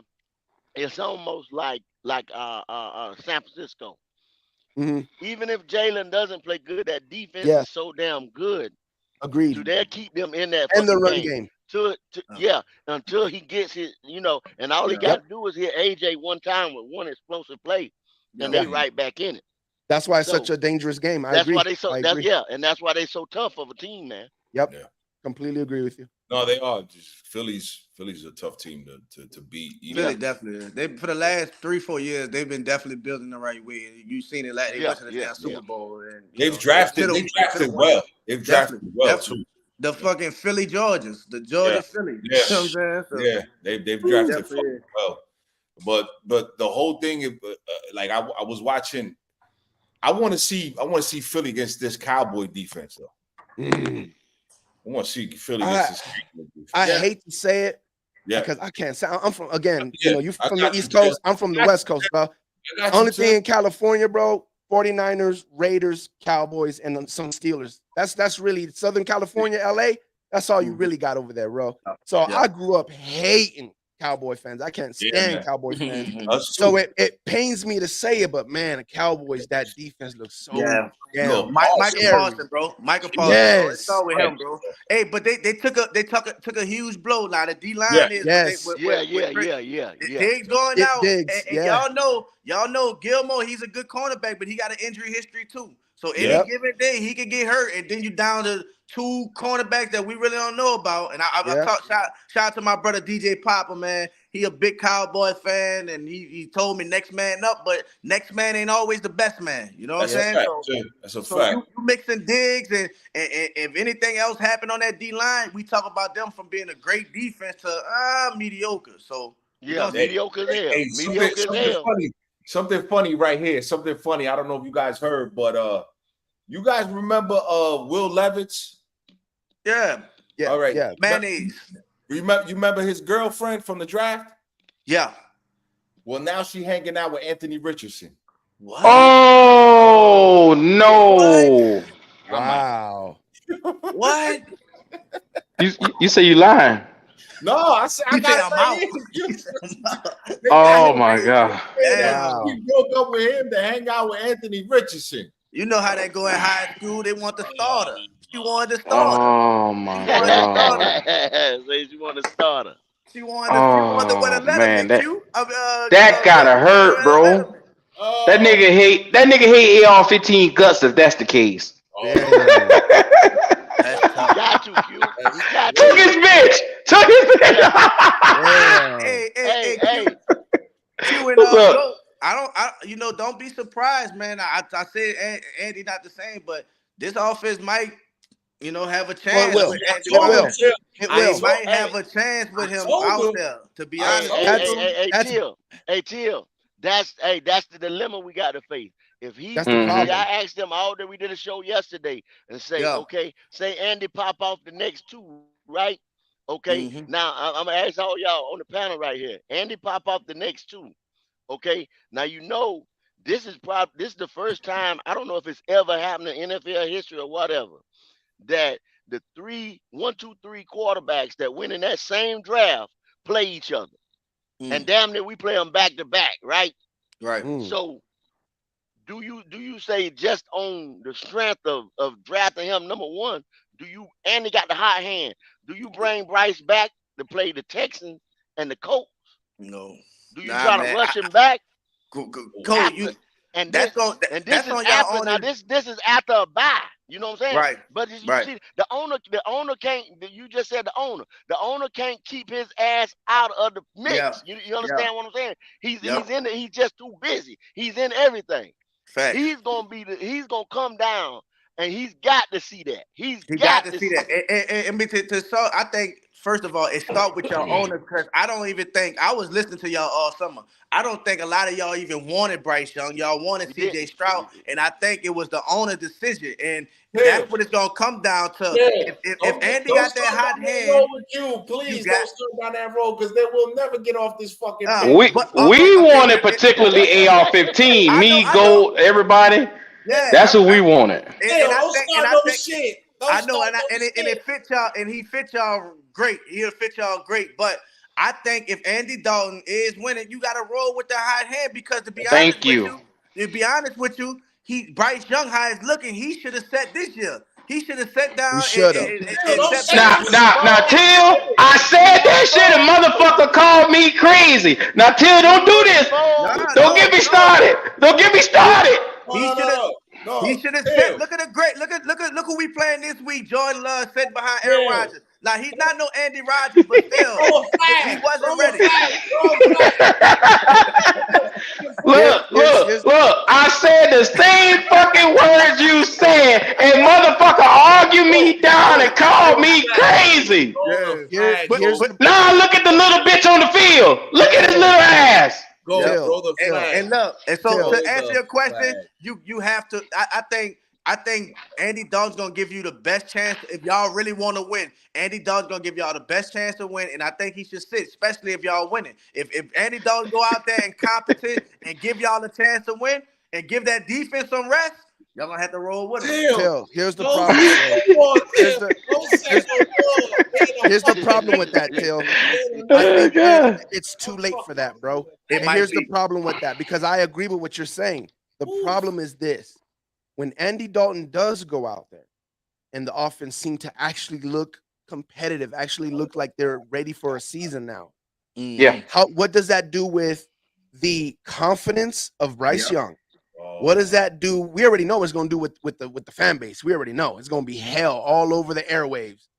But what does that do with Bryce Young's teammates when they sit there and they're like, can we leave Andy in here so we can at least compete? Yeah. Bro, it's going to be Pewter. I told you yesterday, I don't give a fuck about how Bryce Young feel in this situation. We got to do what's best for us in the direction we trying to head. I told you before, let the bitch sit down. Y'all ain't heard me the first time when I said it. Now I got to come back and tell you this shit 3 times. I don't give a fuck if he don't play against AR-15. I don't give a fuck if he don't play against CJ Stroud. I don't want to see that shit if it ain't ready. Right. If he not ready, don't put him out there. That's gonna just piss y'all off more, Q. That's gonna piss y'all more if them boys play against each other and they just demolish Bryce Young. Look way better. Better than Bryce Young. That's gonna piss y'all off. But what you're saying is right, P. That's why I say in the beginning he should have waited in the beginning, because now you do have to. But I'm with Q also. If this my team, I don't give a fuck what the owner of Bryce Young feel. We not doing this to get no ratings or anything else. We doing this to win. What I thought Q was your man, Till. Hey, Q, Till. I thought you had love for Q. It hurts. It hurts to go through this shit that we going through, Wolf. You got love for Q and Go. Look at Look at Buckhead.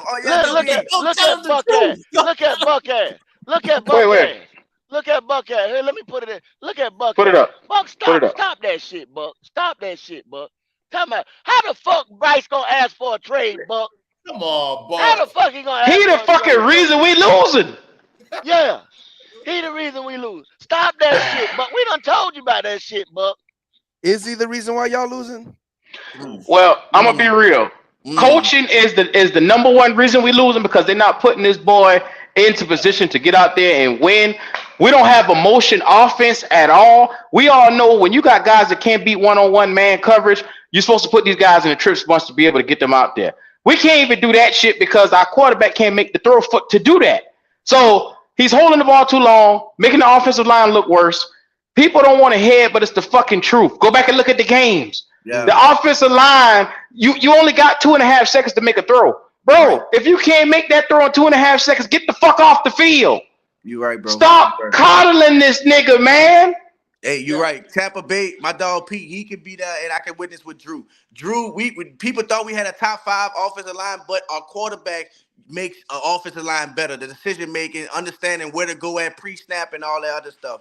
My question is to Q. I know that and Kendall, did y'all think y'all made the right coaching decision? Like, the guy got fired midway through the season. Do y'all think Frank Wright was the guy for y'all?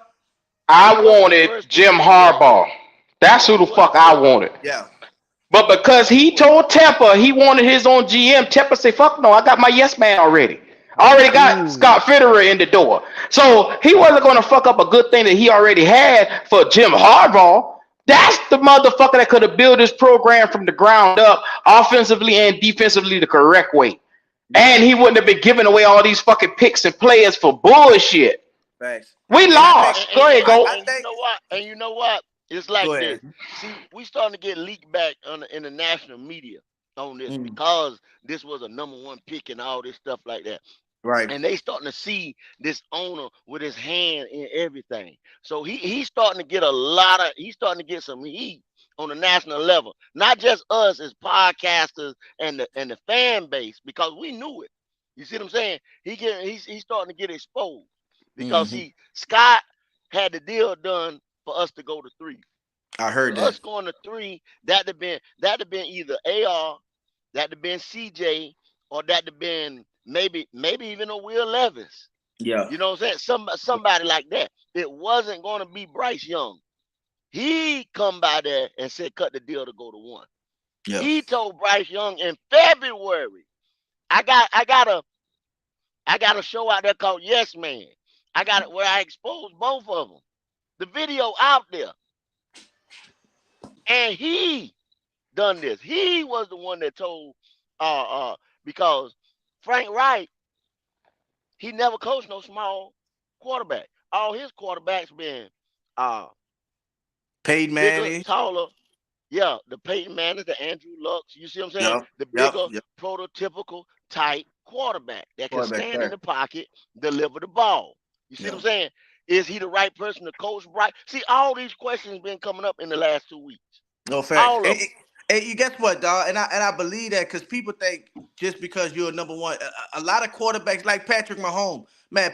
Would this be the same Patrick Mahomes if he didn't go into that system with Andy Reid and all those weapons and everything else? Exactly. You know what I'm Exactly. saying? I even say this with y'all, man, with the Frank Wright. I think y'all to be better even to stand with y'all intern, Steve Wilkes, because the best friend of a quarterback, a rookie quarterback, is the running game. And I thought y'all did great with that as far as at the end of the season, y'all ran the ball really good. Trooper Hubbard looked it pretty good.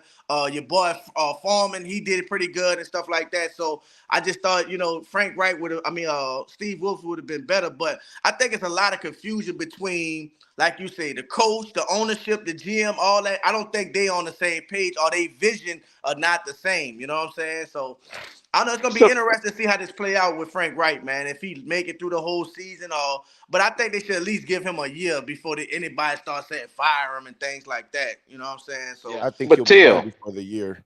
But yeah. the difference in the 3 organizations that's sitting here before us right now is you guys, Loomis, you guys who y'all got in the Saints, all y'all boys are together on one page.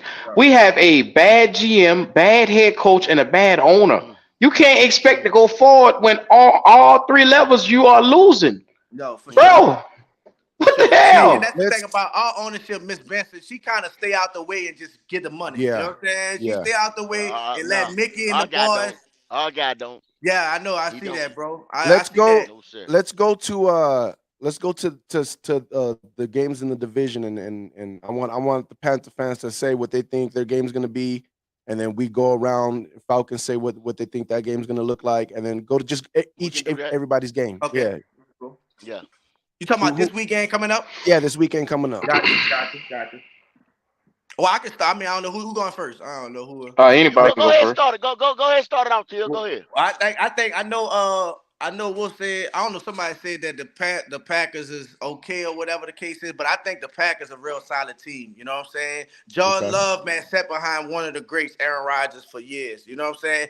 Their head coach is pretty good. Their offense designs is good. They come from that Shanahan and him came from that same system as far as the type of offense they have. And them getting back Aaron Jones and Christian Watson, I think that's big for them, especially Aaron Jones. A.J. Dillon hasn't been doing nothing this year. So getting them back, it's going to be kind of tough, man, because Aaron Jones. But we played them last year. We played Jordan Love last year in joint practices. So we somewhat familiar with him. So, but I think this is really going to be a tough challenge for us. I'm not going to sit here and think we going to skeet by him or just look at him like, oh, it's the Packers, because I think this is a really solid team. It comes down to our defense. We're also missing Marcus May, who got suspended 3 games because of an incident 2021 with the Jets. DUI. He been pushing it back, and he finally came down this year.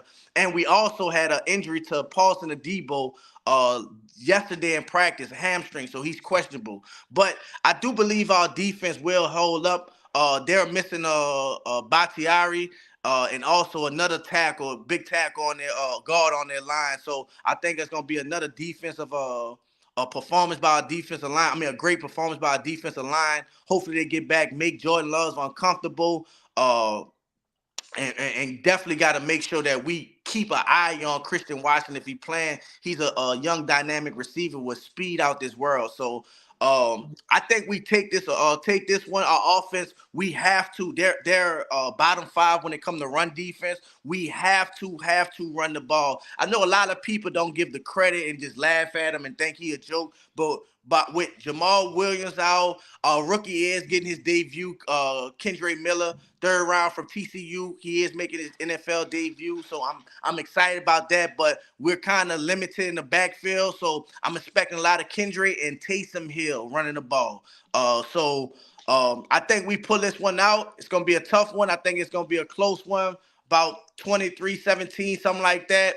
But I think we come out with the dub. If our defense locked down and we run the ball effectively, Derek Carr know what the fuck moments, no more lollipop throws. But coming in, we knew this comes with Derek Carr. We knew this would come with Derek Carr. We just hope to put him in the best position, surround him by the weapons, and then run the ball effectively to give him, you know what I'm saying, enough room to mess up where it don't affect us. So a dominated performance by the defense in a running game. I think we take care of business this Sunday. No doubt. I'll go real quick. I already broke it. Well, not like you broke it down, but the Packers are a big question mark for me. So the more and more I see them play, the more I'll feel like I have a feel for them. But I do think your defense is going to be good enough to slow them down and make Jordan Love make some mistakes. So I got the Saints winning that game as well. I know it's the Packers home opener. I know those fans are going to be excited.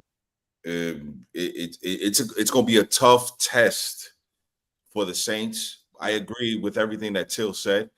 You know, you can't have no lollipop throws in Green Bay.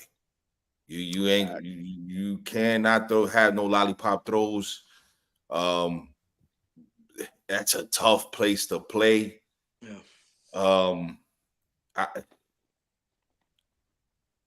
I got it. I think it's going to be more of a low-scoring game, and I think the defense should pull it out. Because with Watson coming back, it's still going to be a little off for Jordan Love, I think. I think it's still going to be a little off. I'm thinking maybe 17-13. But Derek Carr can make mistakes. Not in Green Bay. It's, you know, that crowd goes like there's some stadiums that just they score a field goal and the crowd goes crazy. You know what I mean? That's just one of those places where Derek Carr. And guess what? It's not the real Lambeau, right, Till? So they're not playing in December, Lambeau. They're not playing in the frozen tundra, brother. It's not. It's gonna be beautiful out there. We're gonna be flying around. That's right. Yeah. So you know that's what I think. It's gonna be a little bit less scoring, but like I agree with you, man. You cannot have Derek Carr throw some lollipop shit out there. It's not gonna work for him. You know what I mean? And not for sure. And I'm just curious. Does Derek Carr have some injury that I don't know about or something? None that I know about, brother. None that I know about. Okay. Yeah, he has. I heard he has a mental scar. Because that man, I'm going down this fucking road with you right now. He misses Las Vegas, bro. Listen, bro, I'm gonna tell you. I'm gonna tell y'all, dog. The two intercepts was crazy, bros. But besides that, brothers, I'm gonna tell you. Besides that, man, Derek Carr, especially in the second half, helped us win these games. I'll be honest with y'all. I know the two intercepts. The one intercept, the Titans, that was a good read by Hooker. He jumped it, just took it away from him. But that other one, Vine Bell, I don't know if they just do all this one to show love to Vine Bell or whatever. But besides those two intercepts, bro, I'll be honest with you. He is, and our offensive line hasn't been the best either. You know, giving up, like I say, 8 sacks in 2 games is crazy. You know what I'm saying? None in the second, Wow. one in the second half of both games, but 8 sacks is still crazy. So I don't care who you got back there. When you're getting pressure like that, or whatever the case is, it makes anybody uncomfortable and whatever. So we got to do a better job protecting him. But when it comes to the second half game, and don't forget, before he even came with the Saints, Derek Carr was fourth quarter clutch. Everybody seen his record in the fourth quarter. That's what he do in the most comebacks in the whole NFL. So I'm gonna just leave it at that, but he definitely has to tighten up. He definitely no more throws like that. We talked earlier about surprises. That's a big surprise. You getting sacked as many times, and not only that, Big Bake's only been sacked one time all year. Here we go. Big Bake. Here go this Big Bake. It's big bake shit. Let me get it. Let me get it. I'm with Wolf. It's gonna be a low scoring game. I say 21-24, walk off field goal, something like that. Y'all, it's gonna be a defensive game. I said defensive game. It's gonna be between the two defenses. The two offenses are gonna be lackluster. That's my prediction right there, short and sweet. Yes, sir. Yes, sir. Man, I think when it comes to us, we have the Seahawks this week right here. So number one, we can't underestimate the Seahawks. First of all, we got to come and play up to the task that's there. We fighting for the season. The rest of the season is on the line. So in a game that's in the 12th man, it's going to be one of the hardest wins we get all year because Geno, he ain't no bitch. I'm telling you right now. This team with Smith and Jigba, you got DK Metcalf. Look, this offense is high powered. Tyler Lockett is still there. I mean, they have a slew of receivers they can throw at us and really, we can be at the disadvantage. Now, the number one thing we're gonna look, this defense it has to come out and set the tone. With Andy Dalton, he can't make any mental mistakes that we've been seeing Bryce make. We have to make sure that we take care of the football. Please take care of the football, Frank. Make sure you emphasize that this week, as well as you put these receivers that we have in motion. Make sure that you get this run game established. That way you can have an easier day for your quarterback to come out and manage the damn game. We can't fuck this up. I got us. If we don't win this game right here, I don't see us getting another game to the end of the year. So this is make or break for the Panthers now. You could go 2-1 right now. I mean 1-2 right now after this week, and hold your head up a little bit, just a little bit. But if you fall 0-3. God damn it, you might as well go ahead and trade Burns. You might as well go ahead and trade Chin. You might as well go ahead and start clearing the deck for week 8 by the trade deadline. Yeah. So we got to do this. We got to win this game, bro. Okay. It's the situation we in. All right, so let me get it to you. He took his glasses off. Hey, full screen. Let me get it to you. I'll give you full screen. Hold on, go. Hey. Goddamn, Andy Dalton gonna come out there rusty as a motherfucker. Cause this is his first week with the ones. The defense is gonna do what it do until the third quarter, like always. 5 minutes, 3 minutes, and some change to go. We going 0-3. So just like Q said, get the trade all together. I don't care who start calling. We got to get back in the first round. It's gonna be a wrap, man. I'm gonna keep it short and sweet. I ain't gonna analyze everybody and this and that. Geno was throwing dimes last week. He their quarterback, like he said. Jackson or Jigba, DK Metcalf, the boy they got from them, Luckett, Tyler Luckett, all them weapons, man. All them weapons they got over there. So I ain't got the name, but y'all know them. It's a wrap, baby. Carolina, man. We keep pounding. We're gonna keep pounding though. I think the Seattle, bro, Pete Carroll's team is tough for any team, bro. Like they can have one of those games where they just look like that team looks so prepared and they're just a tough out. You know what I'm saying? It's a tough team for anybody. Seattle and Pete Carroll. So I think you guys know already. I'm not a haters, but I don't think you guys win that game. I mean, I do think you guys look better with Andy Dalton. I think everyone thinks you guys are going to look better. He gonna be rusty. So that's a whole. He gonna be rusty. But even his rust is still going to look progressive to you guys. So it's it's something y'all gonna have to deal with. But I'll make it short too. I think you guys don't win that game. I think it's, it might be 10 points, but it's gonna be one of those games where they're in control. Okay, Wale, we breaking down the teams that we got coming forward for this week and how we feel we're gonna fare against them.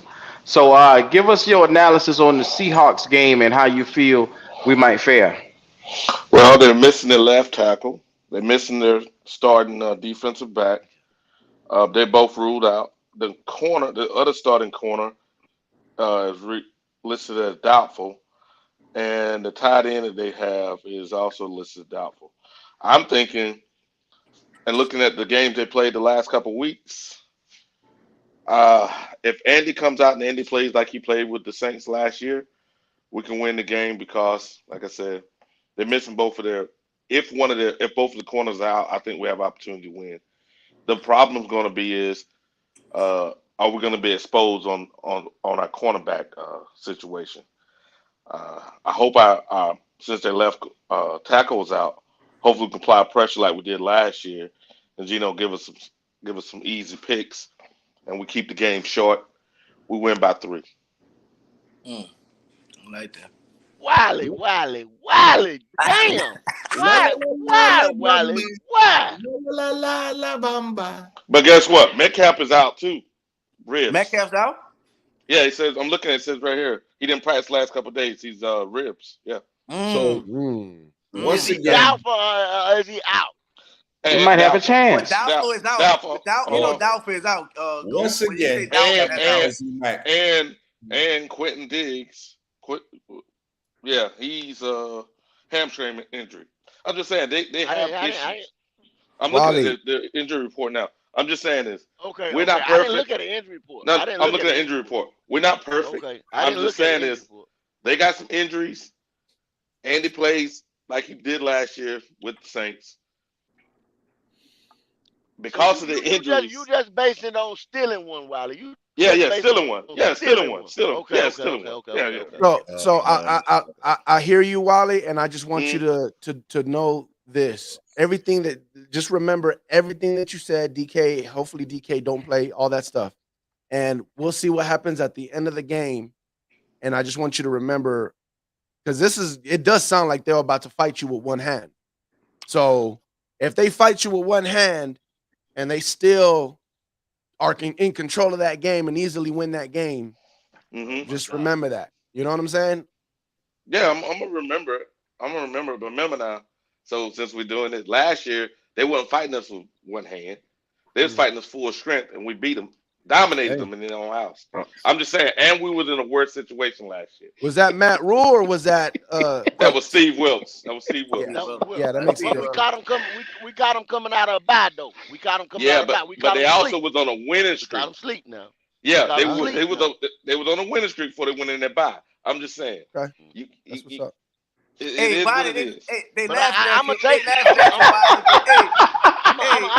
gonna take it the way I can It's all good. Hey, laughing, bro, but you might be on, D, bro. He might be on with those injuries, and that defense, bro. Like we know, dog. Defense win championship. If y'all defense can keep y'all in the game, Andy Dalton is a decent quarterback. This offense could look way different than y'all seen with Bryce Young. This offense, we don't know what this offense looks with Andy Dalton. We don't know how it looks. Right. So if your defense could show up, now I know Shaq Thomas is hurt. Now, first of all, did y'all see how he got hurt? Michael Thomas is hurt? Yeah, no. Shaq Thomas. Shaq Thomas. Yeah. I'm used to hearing Michael Thomas. Y'all man body slam on offensive line to this man's leg.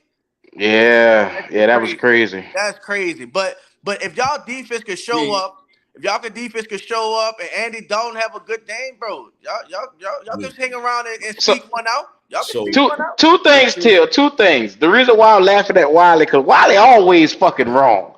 This the same motherfucker that tell me that Terrence Marshall Jr. was gonna get 800 yards this year, and it's week 2, and I ain't seen the motherfucker catch yet. Damn. So come on, nigga. I'm pulling for you, Wally. I'm pulling Come for on, you, Wally. Wally. Hey, Wally, go ahead. At the end of the deal, kid. I want my money, Wally. I'm on your ass. You can't. Shout out to the The shout out to the season NFC. ain't over. The season ain't over. Shout out to the NFC East. I can't talk shit about Panther, but at least I can talk shit about my team a little bit. A little bit. Hey, shout out to Resume. Shout out to B Atlanta. Look, What's up, Miss B? listen, the Panthers, Yeah. the Panthers, the Falcons, and the Saints got tough road games. Very tough fucking road games. Very tough places to play.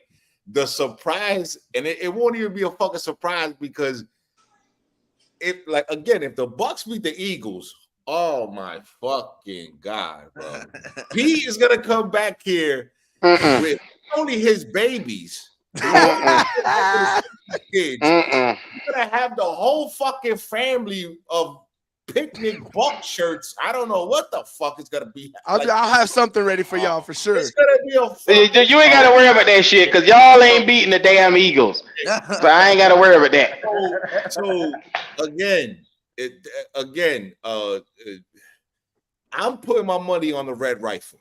The reason why I'm putting my money on the Red Rifle is because sometimes those backup quarterbacks, they say to themselves in the mirror, not today.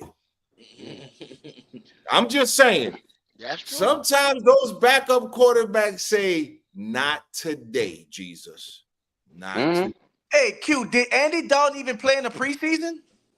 Yeah. Andy Dalton, he played one game in the preseason. One game? All right. Okay. Until Half a quarter. It was a piece of a quarter. You had Andy Dalton last season, correct? Correct.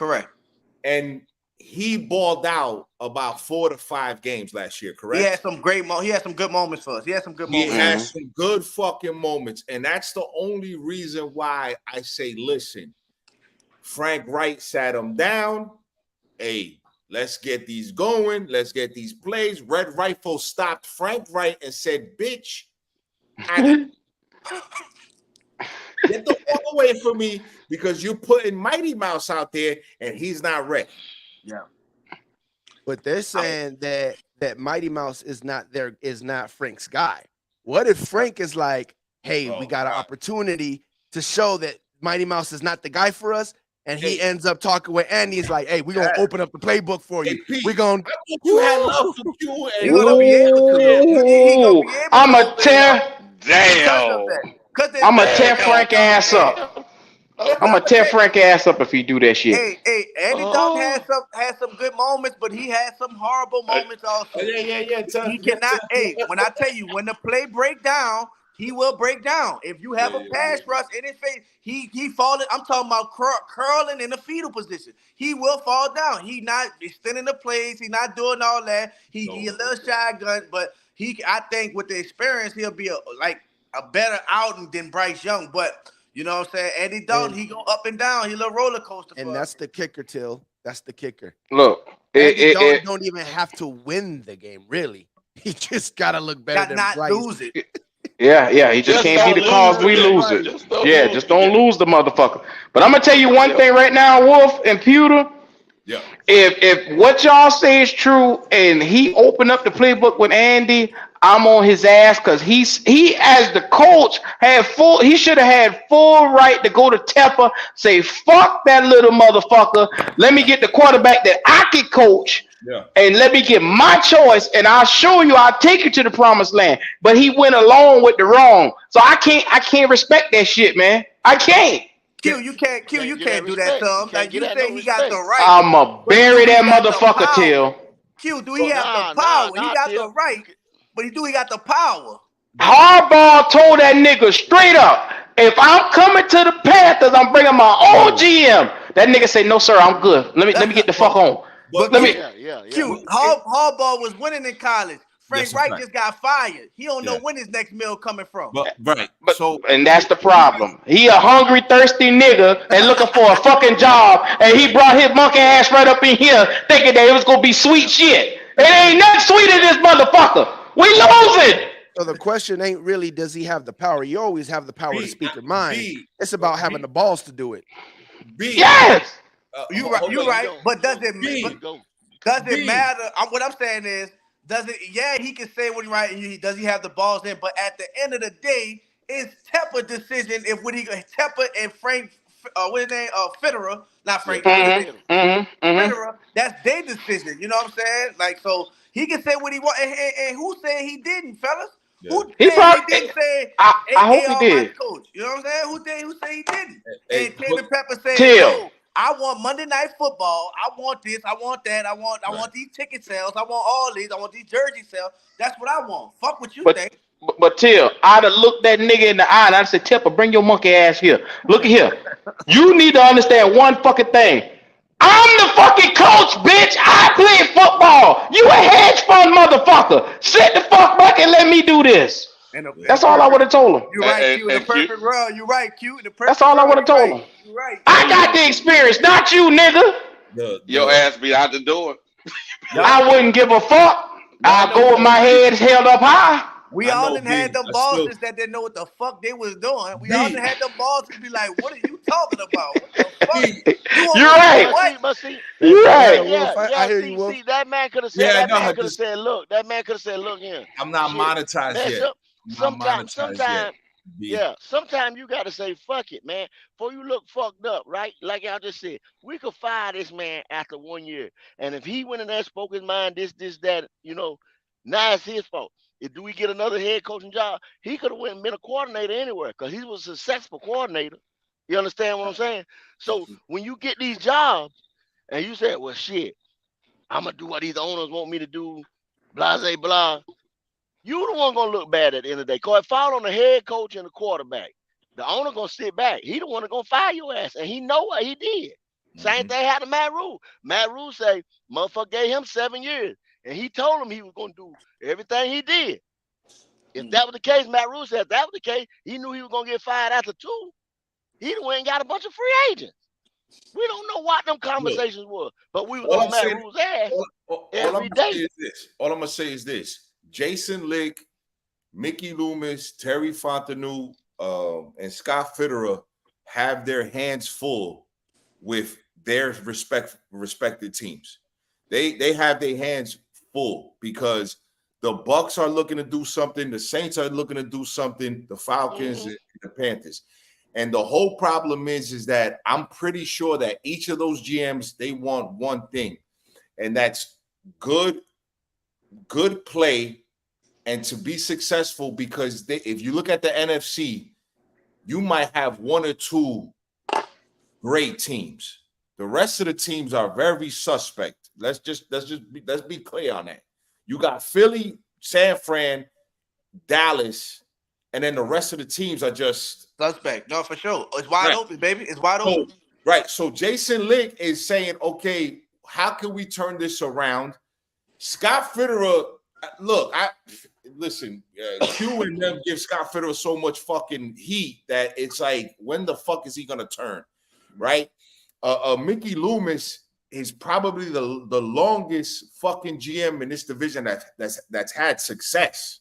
I mean, there's no question that Mickey Loomis is a fucking a draft fucking genius. There's no fucking question about that. Numbers guy. Numbers guy. All throughout the board. Terry Fontenot sold 2 color Supremes for $30,000. The guy's a smart dude. Look, it's about 3 teams, and these 4 fucking GMs are busy as shit right now because what they want is they want to be able to say, okay, how do we beat those fucking teams? Because let's be clear, Shanahan window is closing. Shanahan window is fucking closing. I don't care if you're a San Francisco fucking diehard, it's fucking closing. It is. Mm-hmm. Okay? Philadelphia is going to be viable for years. The Cowboys, my God.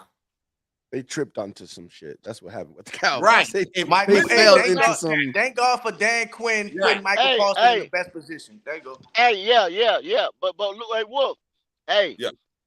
Look at what that damn like I said, they tripped into the right position. But Yeah. look at what that payroll gonna be.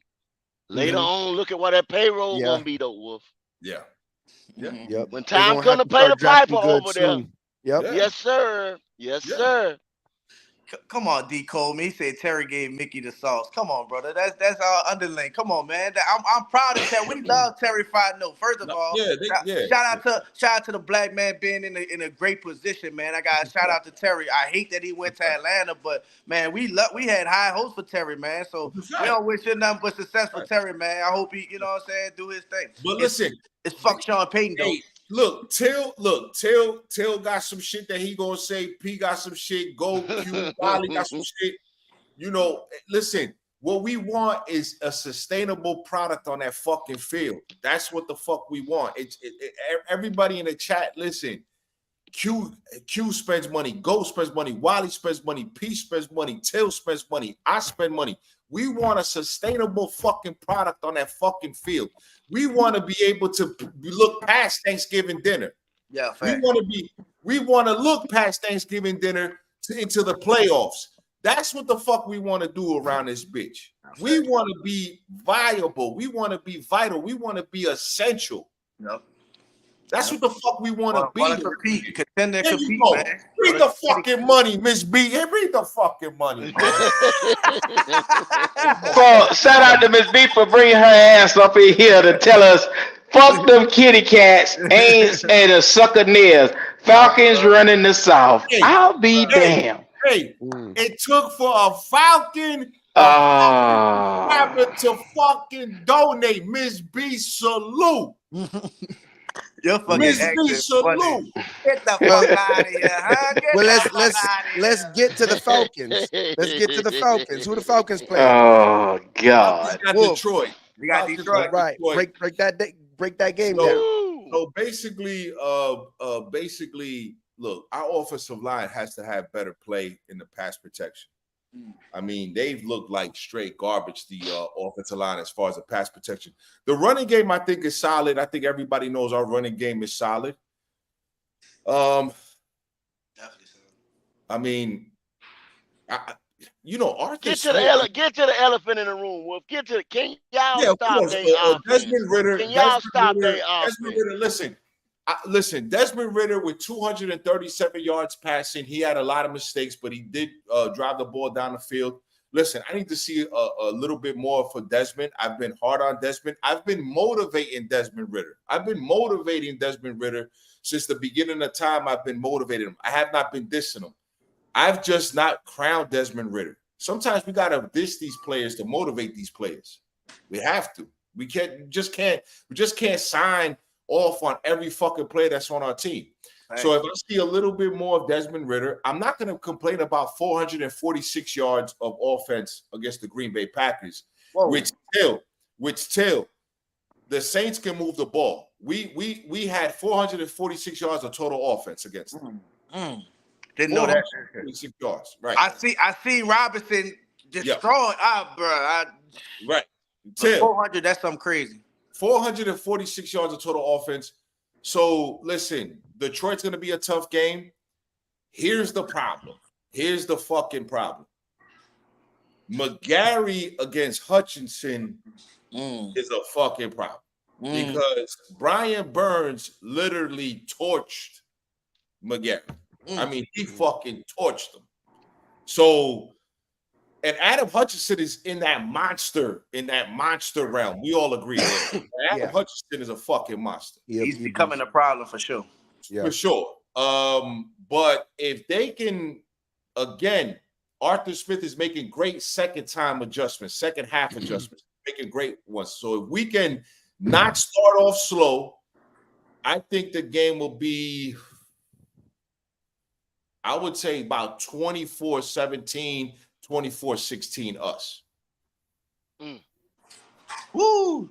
So you said I seen the offensive line versus D line, but what about your defensive versus their offense? They got a high power offense. Yes, they do. I think St. Brian, he might be out or limited or questionable for this game.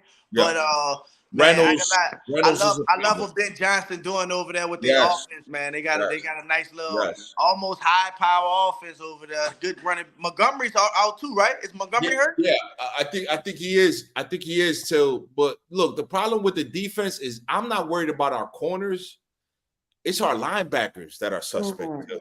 Our linebackers are fucking suspect.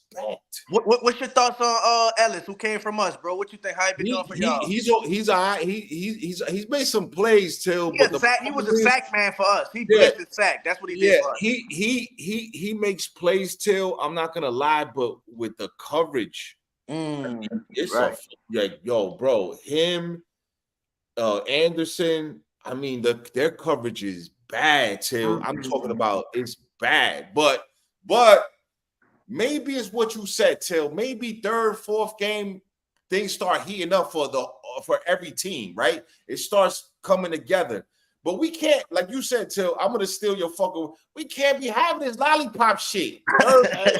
Hey, Wolf, this is your problem. See, Detroit ain't us. Detroit makes explosive plays down the field. Yes. You're not gonna play. Detroit will bust your ass down the field. They coming vertical. Coming from a team that's used to having a high-powered offense, right? With Tom Brady, even with Jameis. And I'm not gloating. I'm just saying, like, that's not us anymore. It ain't us anymore. But we've had that, like, we a problem throwing the ball. It's a go, bro. It's one of those things where it's like, if you have a bend but don't break defense, it's gonna break. Trust me, it's gonna break. We're gonna put pressure on you, and we're gonna score.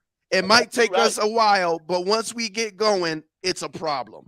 And that's why I got y'all losing this game, man. I don't see how y'all can win this game. But their offense, they're just one of those offenses, bro. The Dolphins is another one. They're just one of those offenses where it's not a matter of are they going to score. What do you got us losing by? I got y'all losing by 2 tubs. Yeah, I'm looking around there. Maybe 17 points. Okay, so Till, before you respond to that, can I respond to what Go and Pete just said? 2 touchdowns. Can I respond before you give your bro? We've given up 0 points in the fourth quarter. Until Sunday. So this is why I say it. 2 touchdowns. 2 touchdowns. This is why I say it, Wolf, because I think offensively they're gonna take the lead. But not only that, maybe 7 or 10 points offensively they'll take the lead. But not only that, but for the first time you're going to have to. I think you're gonna have to abandon the run in this game and put a lot more pressure on Ritter. And when that happens, you're going to get put in bad positions, and the defense is going to help them score some more points. Hey, Wolf, playing from behind is a different game. Playing from behind is a different game. And not just playing from behind, but playing from behind knowing that we don't have enough time to stay with the run. Right, that's a complete different strategy. Okay, so what's the score? Give me scores. Give me scores. Because it's by 2 touchdowns, they got to score at least 20. I say 30-17. 37 what? Say it again. 30-17. 30-17. Okay. I was somewhere Detroit. Yeah, Detroit put about 35 up there on y'all. Yeah. Tell what you got. What's the score? I got 24-17. I don't think they beat y'all win like that. I think they get a touchdown. But I gotta agree. They're gonna make y'all abandon that run game, bro. And I gotta take damn, what that is? What's that in the back? That's what the fuck I'm talking about. That's what the fuck I'm Wallet at you? I gotta take a What's what? Jordan. You stop the run, okay. Time to have fun. So when you stop the run and you put the game in Desmond Ritter's hand, I don't think he's been proven enough to say, I'm going to put this on my shoulders and win this game for it. So I got the Lions taking this one, bro, because if they don't stop the run, then good. If y'all can maintain and jump out, only way y'all win if y'all jump out and lead a good 10 to 14 point lead and able to establish that run and keep it going. But if Detroit defense come out and jump out ahead of y'all and make y'all catch up, it's gonna be very hard, brother. You got it the same way, Q?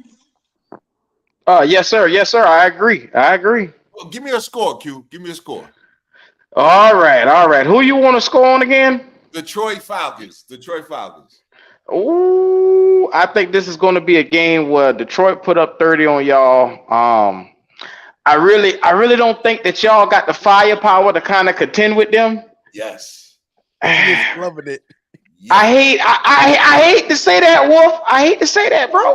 It's all good. I love this shit. If y'all gonna run the ball, if y'all run the ball at least 35 times, y'all might get a chance at putting up some points. But other than that, bro, come on now. This Desmond Ritter we talk about. 30-17. If they gotta put it on Desmond Ritter, I actually agree. That's fine. 30-17. Y'all might not even get 17, bro. Damn. I hate to bust your bubble. Hey, this might be the first week I stop listening to Panther podcast and start listening to Falcon podcast. I hear them go crazy about their quarterback. This shit's gonna be crazy. Hey, Wiley, you got it 30-17 too? Nah, I got y'all guys winning, man.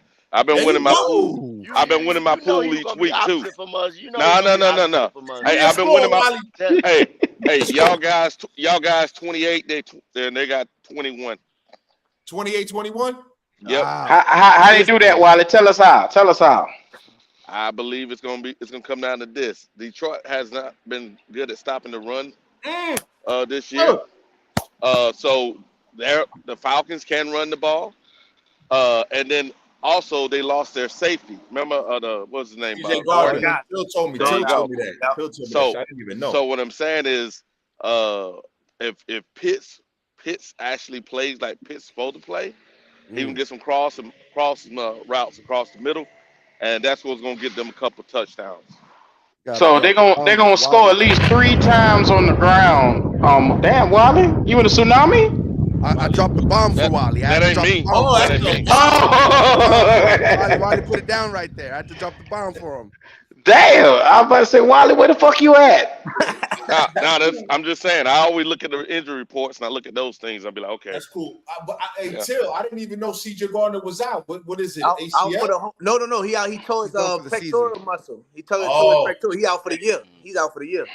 Shit, man. Yeah, CJ, I'm not gonna lie. Detroit played some fucking inspirational fucking ball against the Chiefs. I mean, they did. They played for sure, bro. And it was led by CJ and led by Dan. Shout out to Dan Campbell, but he a Saints, protege too. Shout out to Dan Campbell, man.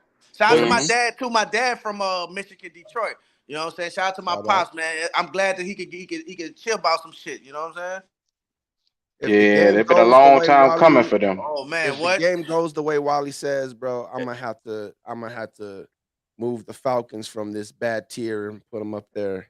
You're gonna have to, Betty. You're gonna have to. Well, guess what, Pewter? Wally been wrong a lot lately, so I ain't got to worry about that. No. I ain't got to worry about that. I hear you talking shit.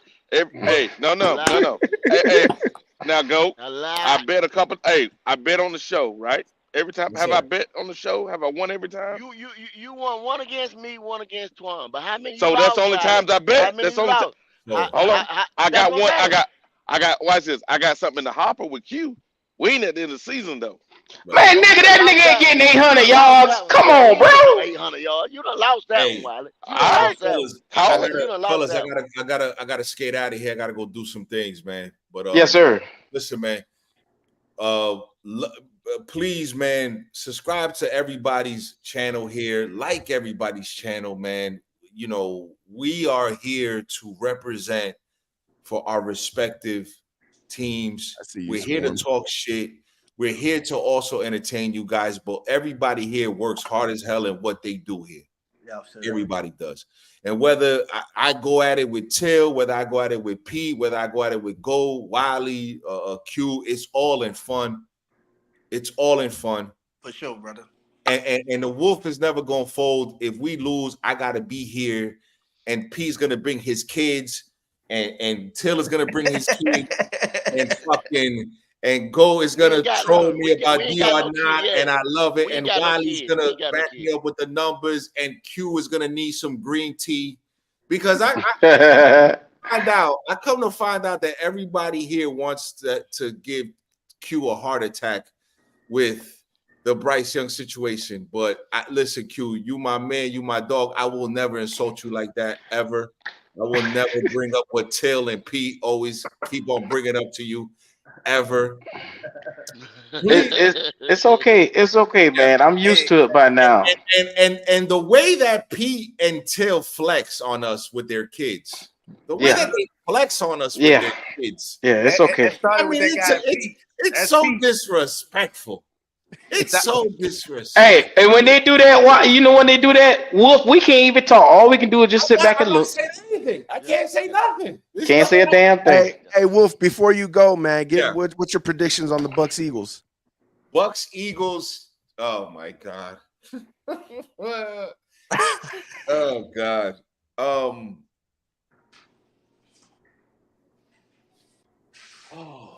Hey, you in a safe space, man. The Eagles defense is suspect. Oh my God, they're suspect. They are suspect. Secondary's hurt. Yes. D-line's nasty though. Yes. Still, linebackers are suspect. D-line, yeah. And if Baker does what Baker has to do, which I'm even surprised that I'm saying this. But if I was to have a ticket parlay, I'm taking Bacon. I'm taking Red Rifle. And that's Monday Night Football. Monday night. I'm taking Red Rifle. I'm sorry, Pete. I'm sorry. I'm taking Big Bake. I'm taking Big Bake. There you go.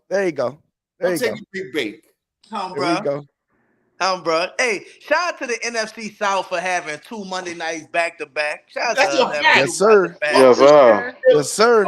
Fucking shit. But listen, fellas, man, I gotta go, man. But it's your boy Wolf. Hey, Wolf. Yes, Hey, sir. bro. Hey, it was great meeting you, brother. Hey, I great definitely meeting you will too, subscribe brother. to your channel, bro. Great, I'm locked man. in with you. Appreciate You're you, gonna be bro. seeing my face, Thank you, man. Much love Thank to you. you, brother. Real talk. Hey, I'm man, definitely gonna shout out, subscribe. Wolf. Man, mad love to everybody that's in the chat, everybody that likes the video, shares the video. Please, man, this round table is gonna get bigger. It's gonna get better. It's gonna get bigger. It's gonna get better. Salute to the Black Cat Panther podcast. I mean, yes, sir. They literally started with me and Q watching ourselves. That's how we started. We started me and Q watching ourselves. A GOAT, salute to GOAT. He has added so much to this show. Hell yeah. Salute to Wiley and his channel, the German. If you're in Germany, if you are somebody that's watching us overseas, yes, sir. Go to Wiley. Wiley is a black man exploring Germany. That's what's up. That in itself. God damn it, right? Peter has had bigger channels. He started again his channel. I mean, when it comes to a Buck fan, I don't think you're gonna find a better representative than Pete. You're not gonna find it. It's just not gonna happen. That's a fact. And hey, Wolf, drop y'all Twitters in the chat if y'all don't mind, man. Drop y'all Twitter so I can link up with y'all. It's Wolf Solidify, baby. I'll drop it. And Till, look how Till was rapping today. Look how he came in. What? Ain't no fucking soldier for the NOLA. Ain't no fucking Saints fan in here.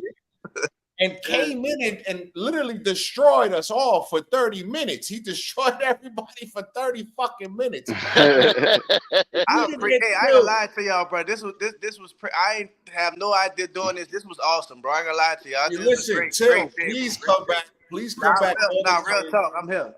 Real talk. And please come back, man. Listen, man. It's always fun to talk to you guys. It's always fun to go back and forth. Remember to get your life up, not your likes up. Remember, people go through a lot of stuff in life. You know what I'm saying? If you can give a friendly word to somebody, please give it. If you could help somebody, please help somebody, man. Let's not all be negative, man. We live in the greatest motherfucking country in the fucking world, man. It's your boy Wolf. I'm solidified out here. Thank you so much, man. And I will see. I'm sorry I had to cut it short, fellas, but you know what it is, man. No worries. Man, you good, bro. The in-laws, they talk. Look, I got in-laws like Jets fans. They talking shit. I got in-laws. They talking more shit. I got All in-laws right. guys. They talking more shit. I got to deal with not only the NFC South, the greatest roundtable on fucking YouTube, by the way. Yes, sir. The Yes, sir. greatest fucking roundtable. I got to deal with these motherfuckers over here too. But it's your boy Wolf, man. I'm out of here. Salute to you guys, man. All right, fam. Later. All right, bro. Pewter, go ahead, break it down, man. Go ahead and break it down for us. How you feeling? So I'll give you the short version. I broke it down completely. If you guys want to see my complete breakdown, 3 keys to victory, just go on Pewter and Red podcast on YouTube. That's the last live stream I did. I broke it down real pretty damn good. But I honestly feel like we are pretty even in a lot of areas. I do think their secondary is a little bit shaky right now. Their inside linebackers are not really good. To be honest, man, the only reason why I feel like we have a shot, because I do think they definitely got the better O-line and they can run that rock. Now, fortunately for us, we're one of the top. We've been for like the last 5 years, we've been one of the top, run stoppers in the league. So that kind of is gonna balance itself out. But Jalen Hurts has been looking iffy, man. So I'm kind of feeling a little bit like we might be able to get to him. We might be able to be a problem for him. We might make this game even. I predicted, what did I say on my channel? I think I said something like 27, and then I was like, nah, I don't think 27. I think we're gonna be I think I said 24-20. I think I said 24-20. That's what I think. I think it's really gonna be a game of who's first to blink. That's what I think. I think both sides are going to be a little conservative and a little like, we're not going to mess up. We're going to wait for you to mess up. I think both sides are going to kind of get like that. And the first one to kind of break that silence, or the first one to blink, break that silence as in offensive, go down the field and score, or first one to blink as in offense throws a turnover or something like that. So I think once that happens, once someone blinks or someone, does something, then you're going to see the game start unfolding. I think it'll be a close game. Hopefully I'm wrong and we blow them out, but I doubt it. But I think it'll be a close game. 24-20 is what I got that. Okay. Look, Till, we appreciate you coming for this time, bro. Next time, we got a group chat that's on Twitter that if we can add you into, that way you can stream it to your channel as well. When I send the links out, everybody can get it, bro. This has been a true, a pleasure having you here, man. Yes, sir. I appreciate it every moment. I just sat back and I smiled because it was just awesome having y'all here, man. Nah, it was awesome. It was awesome. Y'all doing a great job, bro. Y'all really doing a great job, bro. Y'all coming a long way. I see the growth, bro. Shout out to UQ for holding it down. Shout out to Kendall for, like I said, coming in here adding value. Y'all make a great team, man. I think my dog. One, Poppy. I think Pop. You know what I'm saying? I see y'all, man. So, man, y'all, this shit not easy, man. And I respect the grind and the dedication, man. So, y'all boys keep going, keep doing y'all thing, man. You know what I'm saying? So, I'm going to be here, bro. Like I said, I'm going to drop my Twitter. Y'all link up with me, dog, and anything we could do. I'm going to bring my bros on. I was so happy to see y'all on my dog hoodie channel. You know what I'm saying? When y'all popped out, I said, man, look at this, man. Small world. These YouTube streets real. So, real talk, man. More to come, man. I'm gonna get my bros to come on, man. We're gonna make it a big party, man. Have a good time. Yes, sir. No doubt. I appreciate you dropping the link for me, man. Thank you for Yes, dropping sir. the link, brother. So all much day. love to y'all, man. I'm about to get out of here, man. Much love. Hey, Pewter, what's your name? Pete, right? Your name Pete. Real talk. My name's Real Talk Perez. They call me RTP or P. Real talk. I'm a real talk, brother, man. We gonna definitely link up, bro. I'm gonna check your channel out too, bro, because I always say, dog, I don't listen to ESPN. I like to listen to the fan base. They know what their team is and who their team is, strengths, weaknesses, and everything else. So I'm definitely gonna be tapped in, brother. When I ain't got shit to do, I'm gonna be tapped in, listen to y'all, man. So you got my support, brother, my subscribe. So much love to y'all, man. For sure. In the future and even in this season, man. Much love to y'all, man. Good luck. And before I get out of there, who that? We like that. What's your prediction? Yeah, Bengals man. Bucks. I'm gonna go to Bucks. Hey, I ain't gonna lie to you, bro. It's Monday Night Football. Even though the Eagles looking kind of slow, bro, I ain't gonna lie. They ain't looking the best out here. I think they pull it off, man. Just because, dog, they got a lot of weapons on that offense. Swift is running like a madman. I like Swift with that. I ain't gonna lie. That was a great and people don't know, man. Swift is from Philly. You know, he at home, man. His dad got a gym in Philly and everything else. So that offense looked good. A.J. Brown and Jalen Hurts got it to it on the sideline. So I think they're going to make an effort to try to get connected and get back on track this week. So, and a defensive line, man, the fucking Philly Georges, man, I think it's going to be a tough one. Don't think it's going to be a blowout, but I think they're going to win, man. Probably about 21-13. I give it to the Eagles, bro. So, gotcha. Good looking. Much love to y'all, man. God bless y'all. I'll catch y'all on the flip side, brothers. All right, Doc. All right, Doc. Man, look, you gotta love it sometimes, man. We starting to feel like Barry Gordy around here, putting shit together, right? This is Motown. Welcome to Motown, nigga. No doubt. Boy. Yeah, man. So if you're watching this, please do us all a favor. The descriptions to each and every one of these guys that you saw up here, Panthers Germany, Pewter and Red Podcast, Wolf Solidified, Nola Bros, go down right now, subscribe to all their channels and show them love. That is a must. Our meet and greet info is also down there as well. If you want to solidify your spot there, please show us love. Click on it. Go ahead and reserve your spot. This has been the Black Cat Panther Podcast, and I'm going to just turn it on over to GOAT. I'm done. I ain't got nothing else to say. Hey, man, I think this time works out for everybody. So, like we said, man, like I said, we're just getting it started. This is the second week of this thing right here, but it's getting ready to go on. It's getting ready to fly off. So, as long as this time works for everybody, y'all will start seeing us right here on this time. You know what I'm saying? And like I said, we casting it on everybody's channel anyway. So go to the respective channel. It's in the description. Hey, man, NFC South, baby. Let's get it. Yep. What you got, Wiley? Oh yeah, go ahead, Pewter. Having me on Pewter and Red Podcast. Listen, now we got a Saint fan. It's on and popping, bro. It's on and popping. We going full speed ahead.